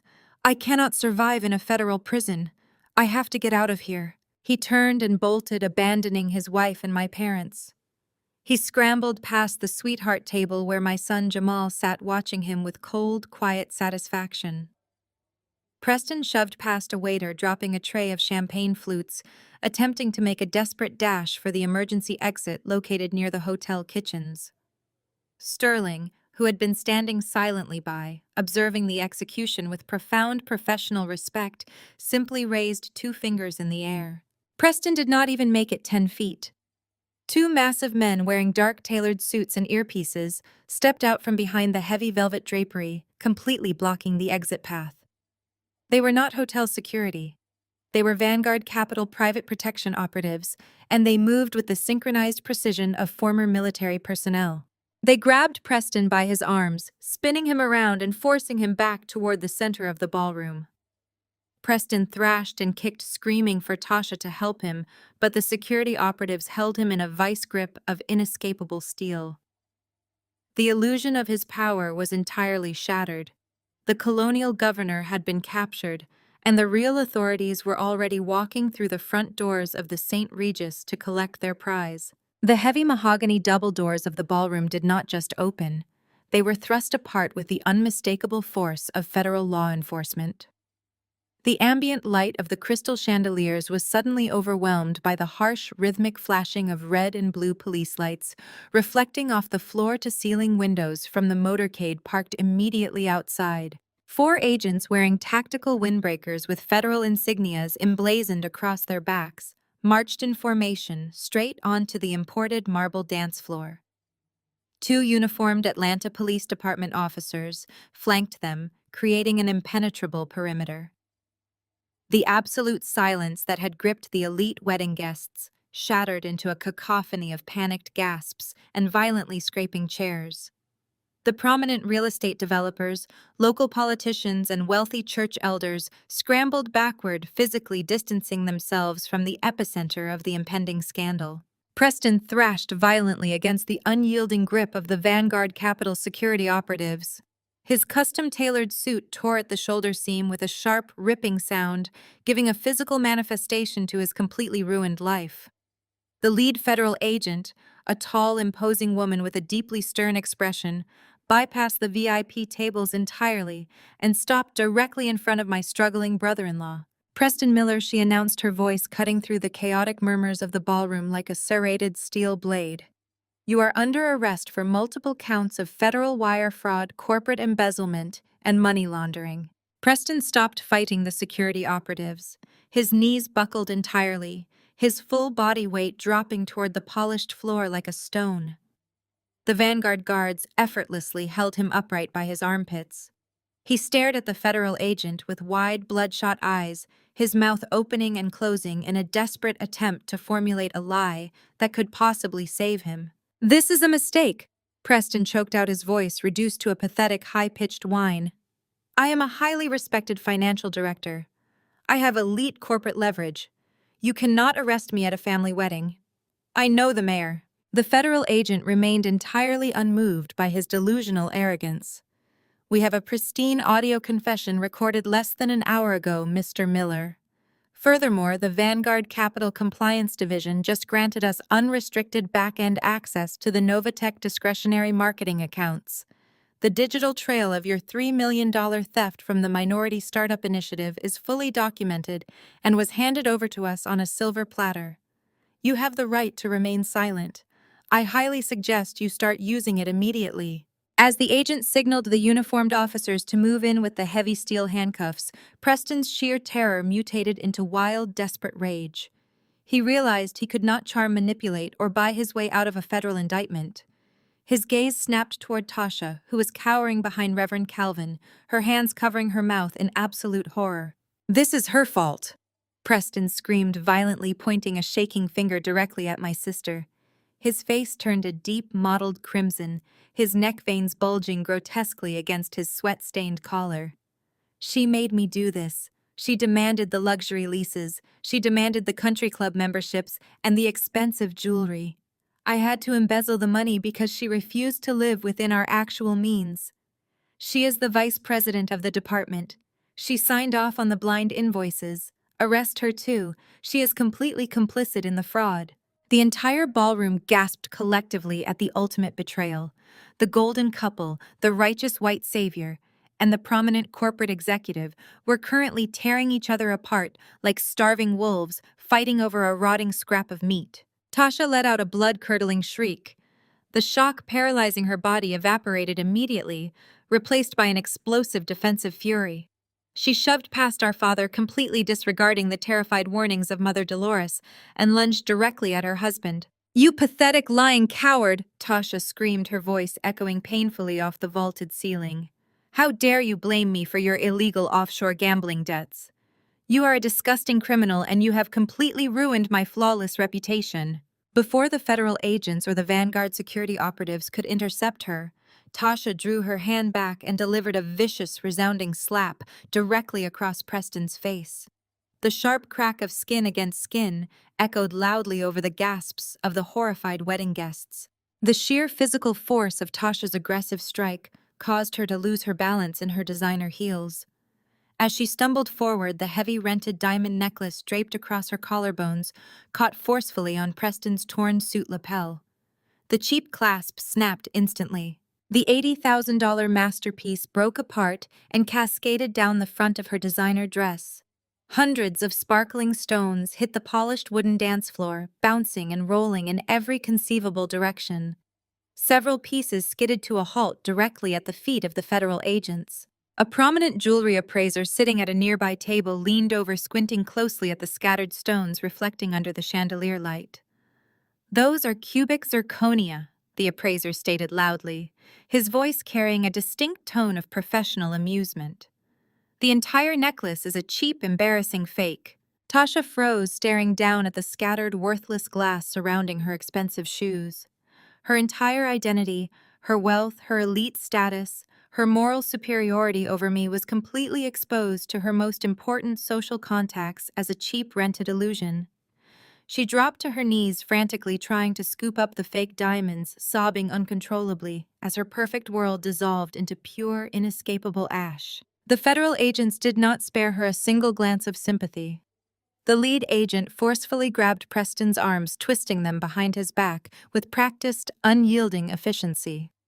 The sharp, metallic click of the heavy steel handcuffs locking around his wrists sounded like the definitive slamming of a prison door. "You are destroying my life," Preston sobbed pathetically as the officers began to drag him backward toward the grand exit, marching him past the towering white orchids and the 6-tier wedding cake.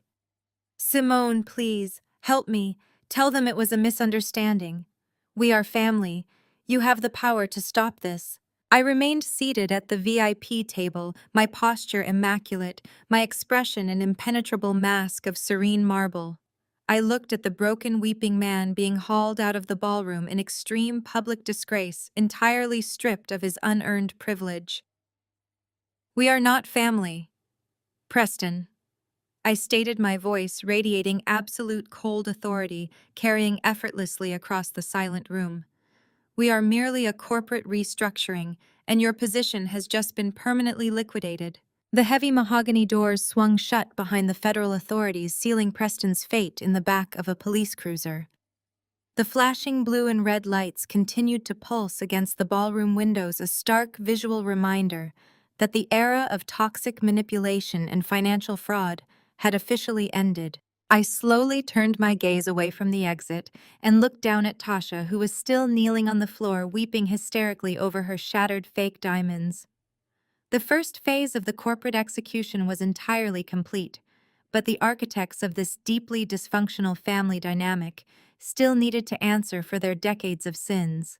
First Lady Dolores finally broke free from her paralyzed state. She rushed forward, her heavy silk skirt rustling loudly, and dropped to her knees beside the weeping Tasha. She wrapped her arms protectively around her golden child, glaring up at me with a level of hatred that could curdle fresh milk. "Simone, how could you do this?" Dolores shrieked, her voice entirely devoid of the dignified poise she usually projected. "You have completely destroyed your sister's marriage. You orchestrated this entire spectacle just to humiliate her because you have always been bitterly jealous of her success. You brought the federal authorities to a holy celebration to ruin our family." I looked down at the woman who gave birth to me. The sheer magnitude of her delusion was actually fascinating to witness. I did not raise my voice. I did not need to. My tone remained as sharp and unyielding as a freshly honed scalpel. "I did not force Preston to embezzle $3 million, Mother," I stated smoothly. "I did not force him to gamble it away offshore, and I certainly did not force Tasha to rent fake jewelry to impress people she secretly despises. They destroyed their own marriage with their insatiable greed and their toxic vanity. I simply provided the authorities with the audit reports. The federal government did the rest." Dolores shook her head frantically, refusing to accept any reality that did not fit her carefully curated pastoral narrative. "You could have warned us. You could have taken care of this quietly behind closed doors. But you wanted to punish us. You wanted to punish Tasha because she secured a wealthy provider while you were left alone as a teenage mother." I laughed, a short, dry sound that held absolutely no warmth. "A wealthy provider," I repeated, letting the words hang in the air. "Mother, the man you just watched leave in handcuffs is entirely bankrupt. He is a white-collar thief who funded his illusion of supremacy with stolen money. The only true provider in this room is standing right in front of you." Reverend Calvin suddenly stepped forward, stepping over the scattered cubic zirconia stones without a second glance at his weeping youngest daughter. He straightened his tailored suit jacket and puffed out his chest, attempting to summon the booming righteous authority he used to command his megachurch congregation every Sunday morning. "Simone, that is quite enough," Calvin thundered, pointing a heavy gold-ringed finger directly at my face. "You have made your point. You have proven you have money and power. Now you are going to use that power to fix this catastrophe immediately." I tilted my head slightly, observing the man who had treated my very existence as a stain on his holy reputation for 20 years. "Fix this?" I asked, my voice dangerously quiet. "Yes, fix it," Calvin demanded, stepping closer, trying to physically intimidate me with his height. "You are the chairman of Vanguard Capital. You own NovaTech. You will call your corporate lawyers right now and you will order them to drop the charges against Preston. You will tell the federal agents that this was a massive internal accounting error, and you will quietly replace the missing $3 million from your own deep pockets." I stared at him, letting his absurd demands hang in the dead silent ballroom. The prominent church elders who had not yet fled the reception were watching us with wide, horrified eyes. "And why exactly would I commit federal obstruction of justice to save a man who despises me?" I asked, crossing my arms over my custom suit. "Because of the church," Calvin hissed, leaning in close so the guests could not hear his desperate panic. "Because if the media finds out my son-in-law is a federal criminal, it will completely destroy our pastoral image. The congregation will lose faith. The donations will dry up. The board of deacons will demand my resignation. You cannot let the public associate our holy ministry with a corporate embezzlement scandal. You have to stop the police to save the church's image." The absolute moral bankruptcy of his request was staggering. I looked at the man who had claimed to speak for God my entire life. "Let me ensure I understand you correctly, Father," I said, raising my voice, so every single elite guest remaining in the ballroom could hear my response clearly. 20 years ago, when I came to you terrified and pregnant with Jamal, you forced me to stand in front of your entire congregation and publicly repent for my sins. You told everyone I was a shameful embarrassment. You kicked me out of your house with nothing but a garbage bag of clothes because you said my presence ruined your righteous image. Calvin's face flushed a deep, angry red. That was different. You broke the laws of the Lord. You needed to learn a harsh lesson about family loyalty. Family loyalty. I challenged, stepping forward and forcing him to step back. You have absolutely no concept of family loyalty. You happily watched Preston throw a $500 envelope in my face, and you applauded him for it. You let Tasha take the microphone today and call your own grandson a street statistic. You did all of that because you thought they had money and you thought I had nothing. Simone, keep your voice down. Dolores pleaded from the floor, finally realizing the social damage was becoming irreparable.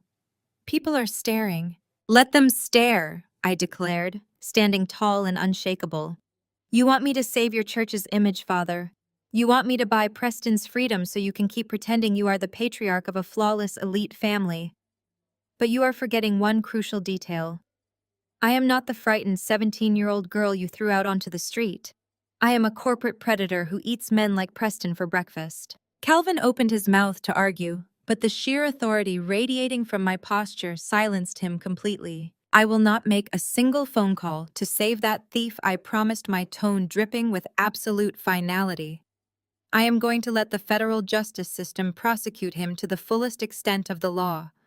And when the media asks for a statement from NovaTech tomorrow morning, I am going to personally ensure they know exactly who Preston is and exactly which prominent megachurch family actively harbored him. Calvin stumbled backward as if I had struck him across the face. His broad shoulders slumped, and the authoritative pastoral aura he had wielded like a weapon for decades vanished into thin air. You are a vindictive, cruel woman, he breathed out, shaking his head in defeat. You are willing to destroy your own parents' life work over a petty grudge. The church is our entire legacy, Simone. It is everything we have built. Mother Dolores scrambled up from the floor, leaving Tasha kneeling alone among the fake diamonds. She grabbed Reverend Calvin's arm, presenting a united front of desperate hypocrisy. We will pray for your dark soul, Simone, she preached, her voice shaking with terrified rage. The Lord will not bless a woman who actively destroys her own parents' holy sanctuary. You may have earthly wealth, but you are spiritually bankrupt. We do not need your blood money or your corporate lawyers. The church will survive this scandal because God protects his faithful servants. Our congregation will stand behind us, and our ministry will continue to thrive without you. I looked at both of them. They were clinging to their megachurch like a life raft, completely unaware that I was the ocean preparing to swallow it whole. They genuinely believed their pastoral empire was secure and insulated from the corporate slaughterhouse I had just unleashed. They believed their tithes and their devoted congregation would save them from the financial ruin that had just consumed Tasha and Preston. They were tragically mistaken. The execution was not over yet. I had one final devastating card to play, and it was going to wipe their arrogant sanctuary completely off the map. Your congregation will stand behind you, I repeated. I let the words hang in the heavy air of the ballroom. I took a slow, deliberate step toward the woman who had just condemned my soul. That is a fascinating financial strategy, Mother.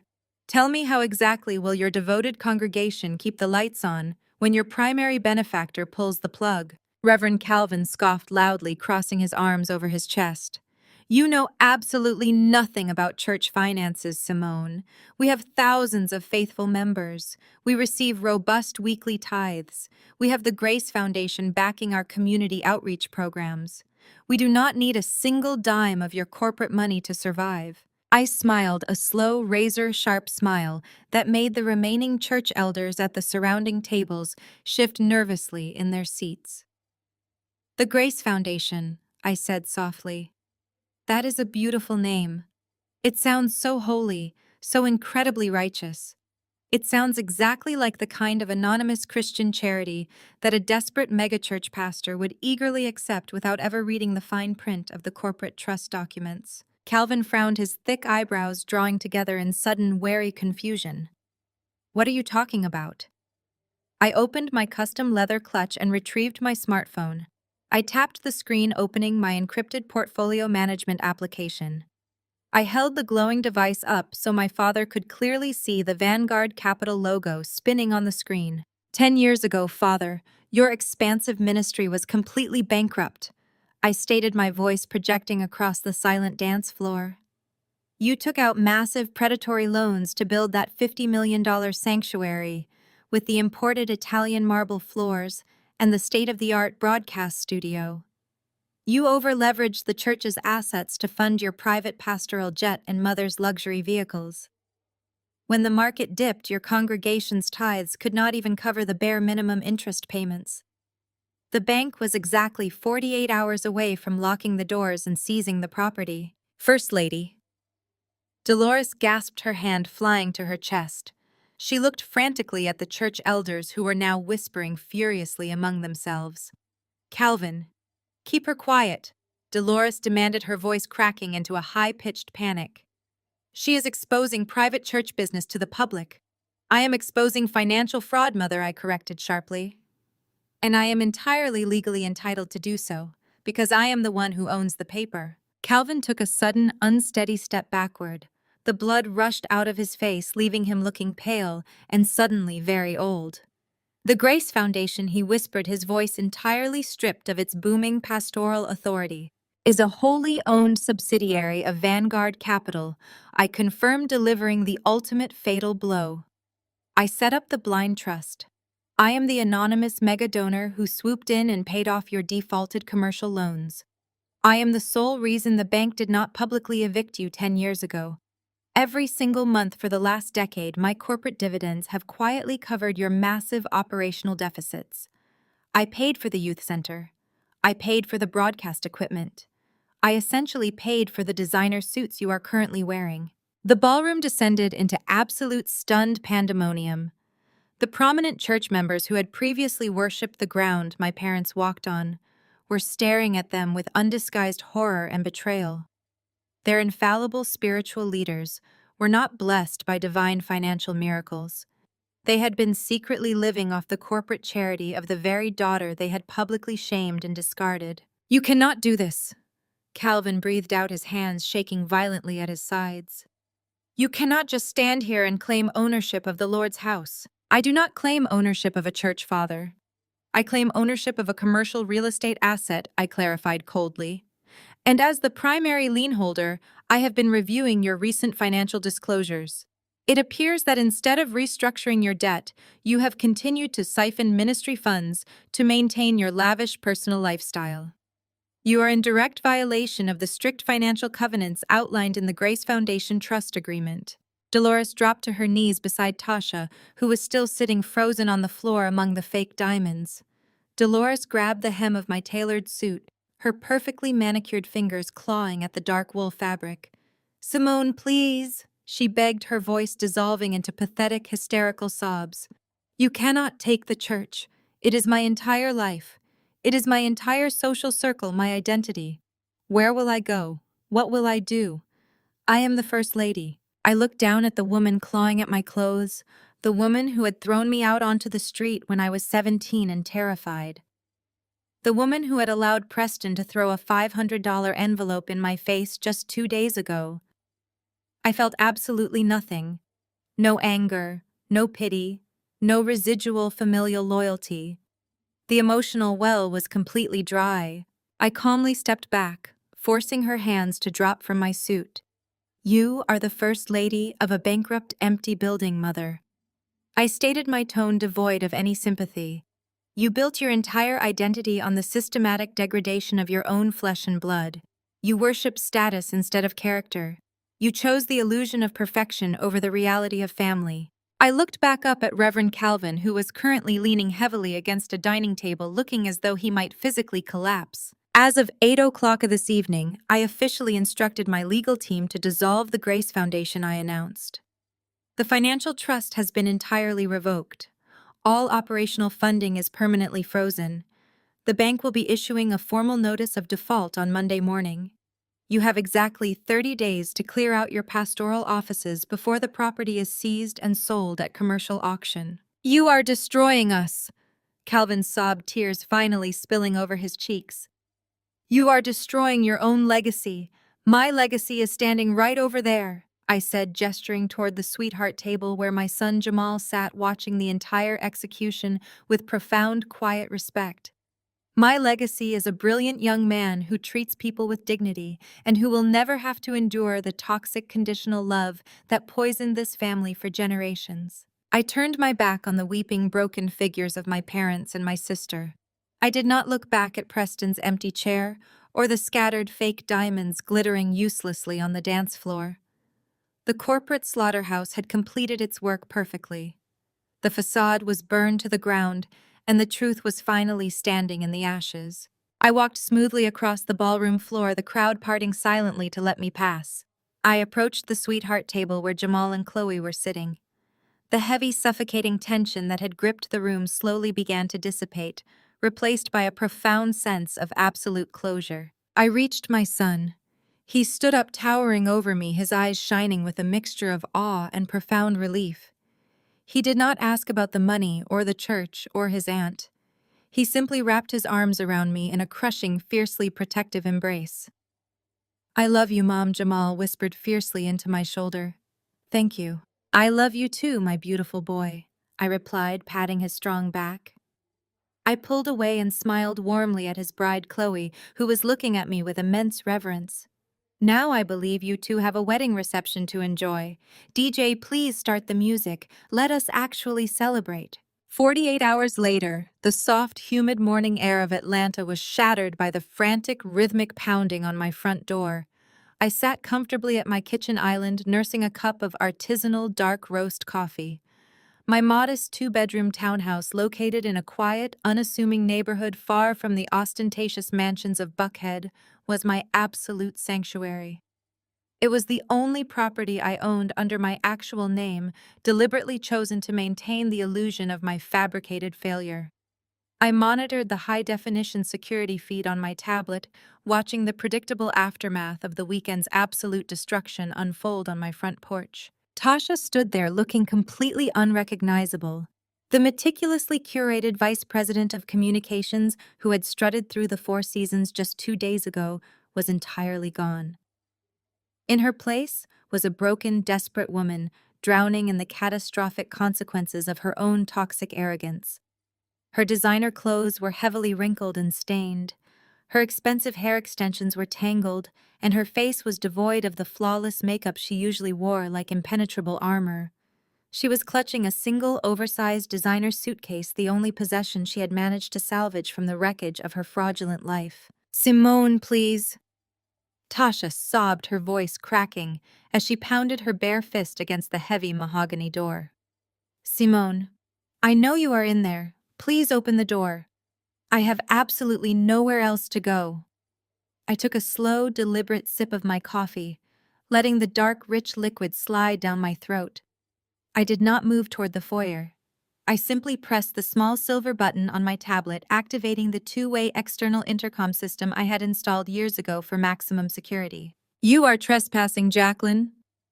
My voice projected clearly through the hidden outdoor speakers, smooth, calm, and utterly devoid of any familial warmth. "I highly suggest you remove yourself from my property before I dispatch Vanguard Capital security operatives to assist you with your departure." Tasha gasped, stumbling backwards slightly as my voice echoed across the quiet suburban street. She looked wildly around the porch, desperately searching for the hidden camera lens. "Simone, please, you cannot do this to me," Tasha pleaded, fresh tears spilling over her cheeks and dripping onto her wrinkled silk blouse. "The federal agents seized the house yesterday morning. They took the cars, the bank accounts, the investment portfolios. They took absolutely everything. Preston's offshore creditors liquidated whatever the government did not immediately freeze. I spent last night sleeping in the lobby of a cheap motel because all of my credit cards declined. You have to let me in. I am your sister. You stopped being my sister 20 years ago, Tasha. I stated, my tone hardening into impenetrable steel. You stopped being my sister the exact moment you stood in our parents' living room and laughed while they threw a terrified 17-year-old pregnant girl out onto the street. You officially terminated our biological relationship on Saturday night when you grabbed a microphone and publicly announced to hundreds of elite guests that my son was nothing but a charity case, destined to become a tragic street statistic. I was just trying to impress Sterling, Tasha cried, dropping to her knees on the hard concrete porch. She wrapped her arms around her stomach, rocking back and forth in pure pathetic agony. I needed the promotion, Simone. I needed the corporate leverage. I did not actually mean those horrible things about Jamal. I was just playing the corporate game, you have to understand. I understand perfectly, I replied, leaning forward and staring intently at her broken image on the tablet screen. I understand that you built your entire pathetic identity on the systematic degradation of my character. I understand that your elite corporate status was entirely funded by your husband's massive criminal embezzlement. You did not play the corporate game, Tasha. You were merely a pawn in a much larger acquisition strategy, and your position has been permanently eliminated. Simone, I am begging you, Tasha wailed, pressing her hands flat against the heavy wooden door, as if trying to physically absorb my presence through the solid barrier. I have absolutely nothing left. Mom and Dad will not even answer my calls. The church board locked them out of the pastoral offices this morning. The bank is foreclosing on the sanctuary. They blame me for everything.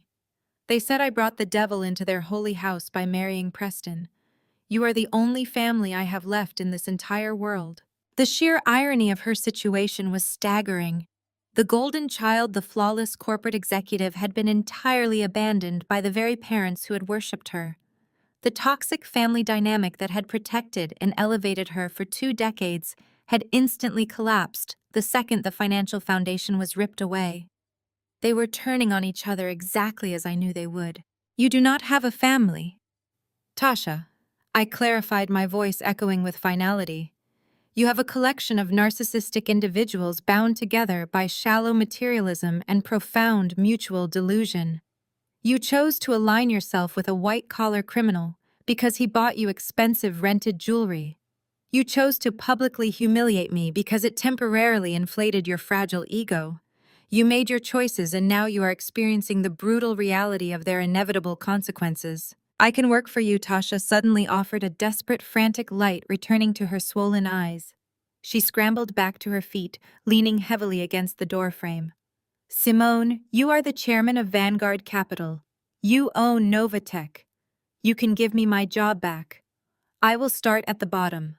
I will be a marketing assistant. I will work in the mailroom. I know the corporate structure. I can be useful to your empire. Please, I just need a paycheck. I laughed, a short, dry sound that held absolutely no humor. It was the laugh of an apex predator observing a deeply flawed tactical strategy. You genuinely believe I would allow a woman who stood by while her husband embezzled $3 million from a diversity fund anywhere near my corporate assets? I asked, my tone dropping to a dangerous whisper. You are a catastrophic operational liability, Jacqueline.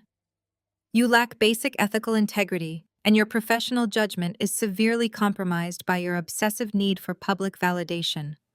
I would not hire you to sweep the floors of my parking garage. Simone, Tasha screamed, slamming her fists against the door in a final surge of aggressive panic. You owe me. I am your blood. You cannot just leave me out here on the street like garbage. You are a billionaire. It would cost you absolutely nothing to save my life. It would cost me my peace, I stated firmly, pressing the intercom button one final time. And my peace is the single most valuable asset in my entire portfolio. It is not for sale, and it is certainly not available for corporate charity. Do not ever return to this address, Jacqueline. If you do, the police will be the ones answering the door. I released the intercom button, severing the audio connection entirely. I sat in the quiet comfort of my kitchen listening as Tasha's muffled sobs slowly faded into the humid morning air. I watched the security feed as she finally picked up her single heavy suitcase and dragged it down the driveway, her shoulders slumped in total defeat. She walked away from the modest townhouse she had mocked for years, stepping into a future completely stripped of her unearned privilege. The designated failure had officially closed the door, and the golden child was finally locked outside. The heavy silence of the humid Atlanta morning did not last long. I watched the high-definition security monitor as Tasha reached the end of my manicured driveway. She stood there for a long moment staring at the quiet suburban street as if expecting a chauffeured town car to miraculously appear and rescue her from her own consequences.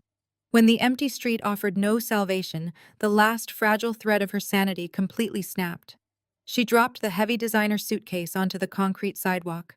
She turned around and marched directly back up my driveway, her fists clenched at her sides, her face twisted into a mask of pure, unadulterated desperation. She stormed up the front steps and threw her entire body weight against my reinforced front door. The heavy mahogany barely registered the impact, but the sheer aggression of the act triggered the automated security protocols. A sharp warning chime echoed through the foyer. "Simone, you cannot do this to your own blood!" Tasha screamed, her voice raw and tearing at the edges. She slammed her open palms against the wood, leaving greasy smears of ruined makeup and sweat on the polished surface. "You cannot turn your back on your sister. We are family. You are supposed to protect me. You are supposed to be the bigger person and forgive me because that is what families do. They forgive each other. You owe me that loyalty." I sat perfectly still at my kitchen island. I did not feel a single spike of adrenaline. My heart rate remained entirely steady. The clinical detachment I felt was absolute.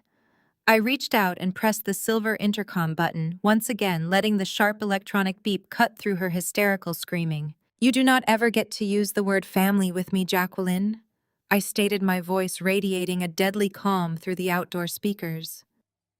"You have absolutely no concept of what family loyalty actually means. You use the word blood as a weapon to demand unconditional submission while offering absolutely zero respect in return." "But I am your sister," Tasha wailed, sinking to her knees on the hard porch. She pressed her tear-stained face against the doorframe. "We grew up together. We share the same parents. You cannot erase that biology." "Biology is nothing but a genetic accident," I countered, my tone dropping to a glacial chill. "Loyalty is a conscious choice built on mutual respect and consistent protection.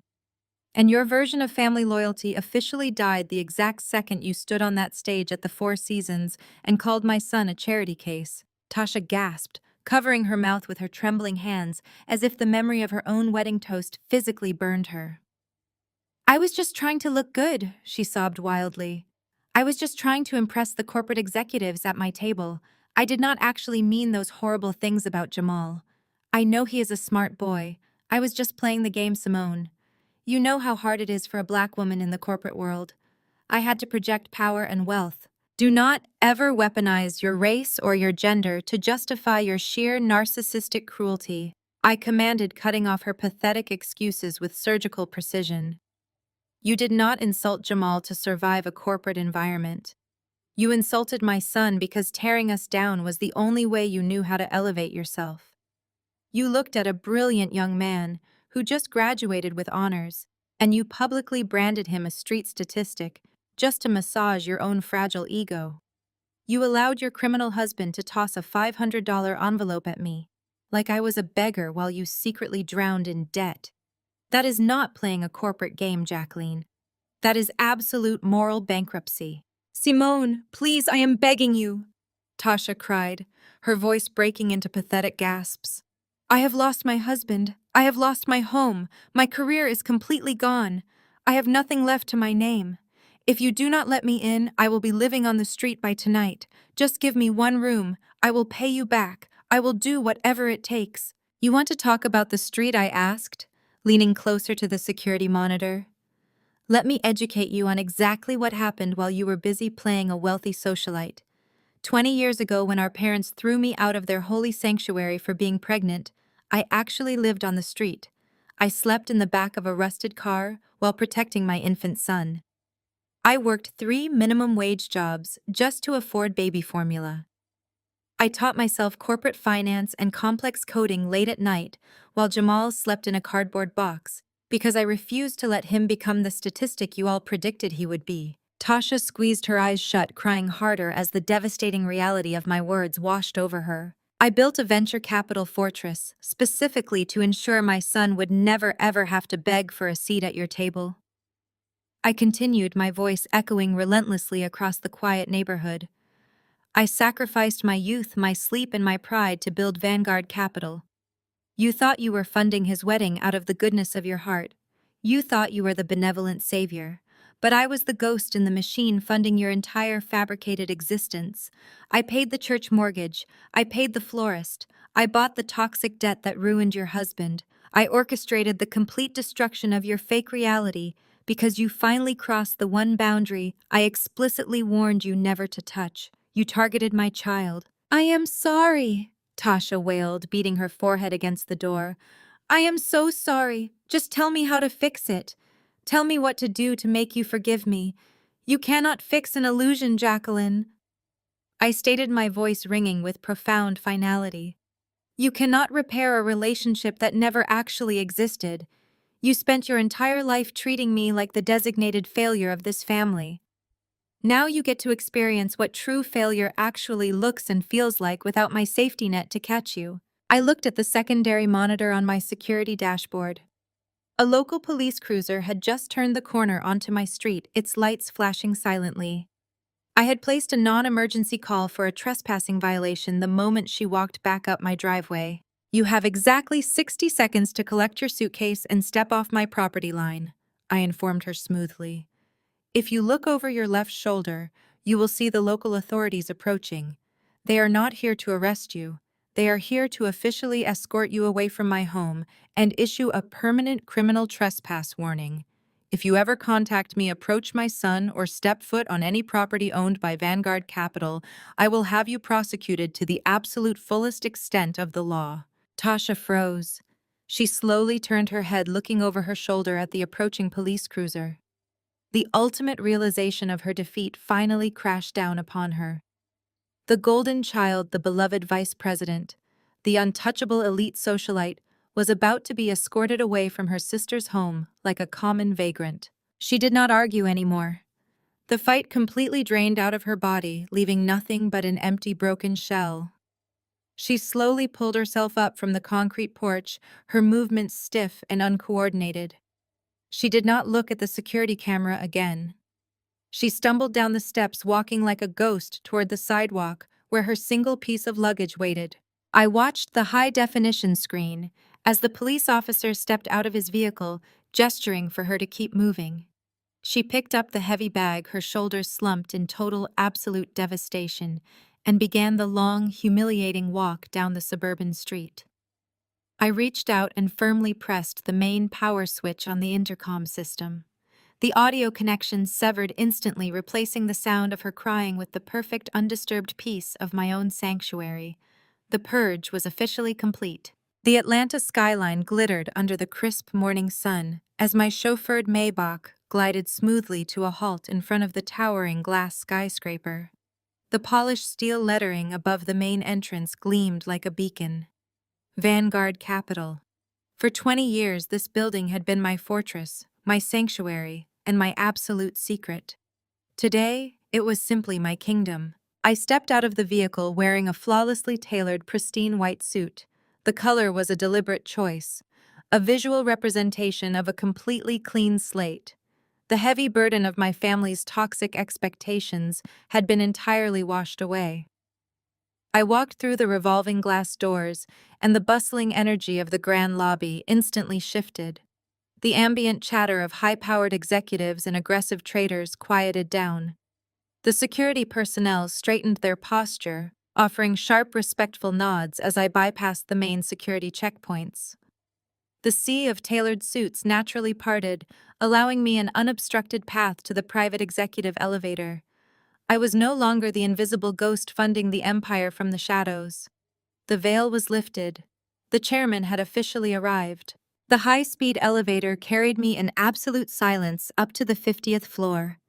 As the silver doors glided open, I stepped into the penthouse executive suite.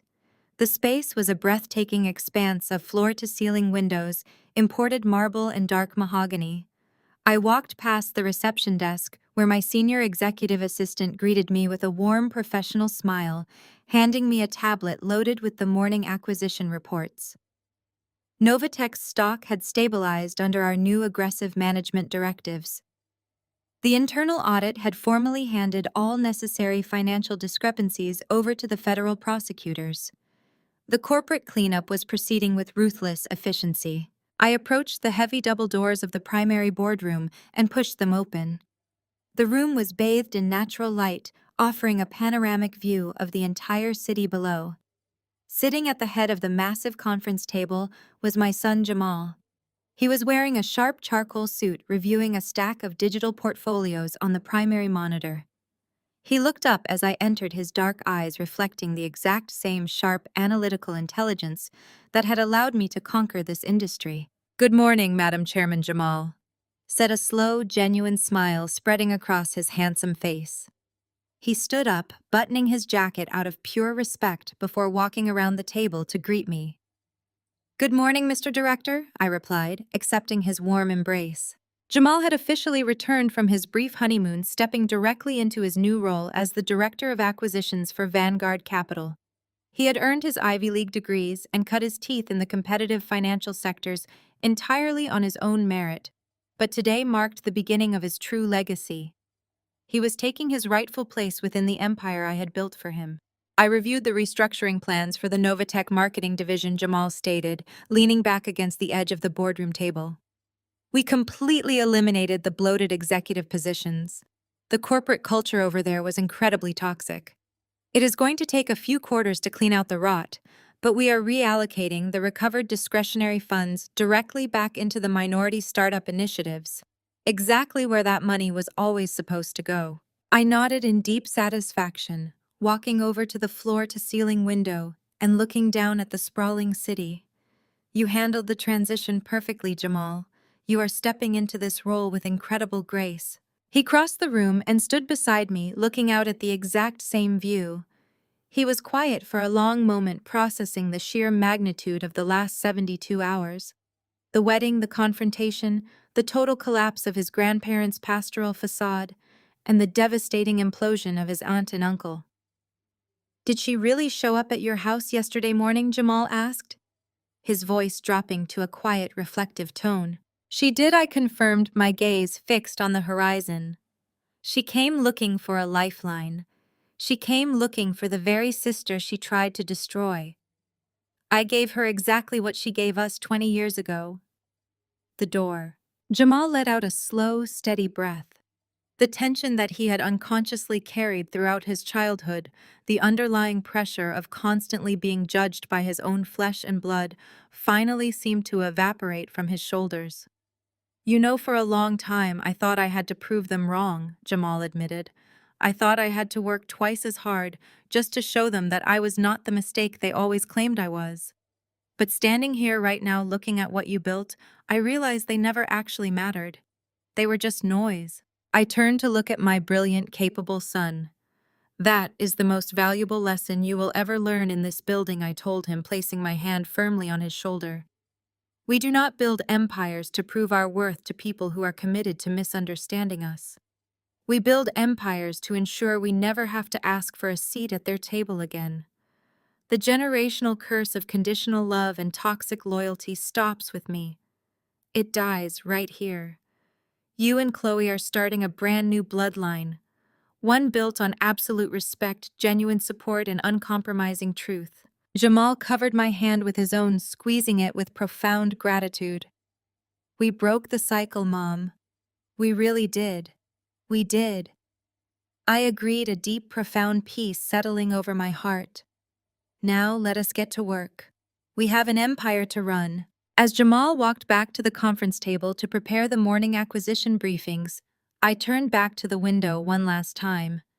The reflection staring back at me from the reinforced glass was a woman who had survived the absolute worst of human betrayal and emerged completely unbreakable. The teenage girl who was thrown out onto the street with nothing but a garbage bag of clothes had transformed into a titan of industry. To anyone watching this who has ever been made to feel like a burden in your own family, I want you to listen to me very carefully. Your worth is not determined by the people who lack the emotional capacity to love you. You are not a disappointment. You are not a failure. You are simply planted in the wrong soil. Do not waste your precious energy trying to force toxic roots to grow. Dig yourself up. Walk away in absolute silence. Use their rejection as the ultimate fuel to build your own fortress. The most devastating revenge you can ever inflict upon a narcissistic family is not a shouting match. It is not an angry text message. It is massive, unprecedented success. It is finding total, absolute peace in a realm they do not have the security clearance to enter. Let them watch you build a kingdom from the bricks they threw at you. If my journey from the bottom of their hierarchy to the top of the corporate world resonated with you, please hit that like button and subscribe to the channel. Share your own stories of breaking generational curses in the comments below. We are building a community of survivors who refuse to be victims. Thank you for walking this path with me. Keep building your empire and never ever let them dim your light. The core lesson from Simone's journey is that your true value is never determined by people who actively try to misunderstand or belittle you. When toxic family members use your past struggles to elevate their own fragile egos, your most powerful response is absolute silence and relentless focus. You do not have to accept the role of the designated failure just to keep the peace. True empowerment comes from breaking the generational cycle of conditional love and building your own fortress from the ground up. The greatest revenge is simply achieving massive, undeniable success and finding total inner peace. If you are ready to break your own generational curses and build an empire of your own, hit that like button, subscribe to the channel, and share your survivor story in the comments below.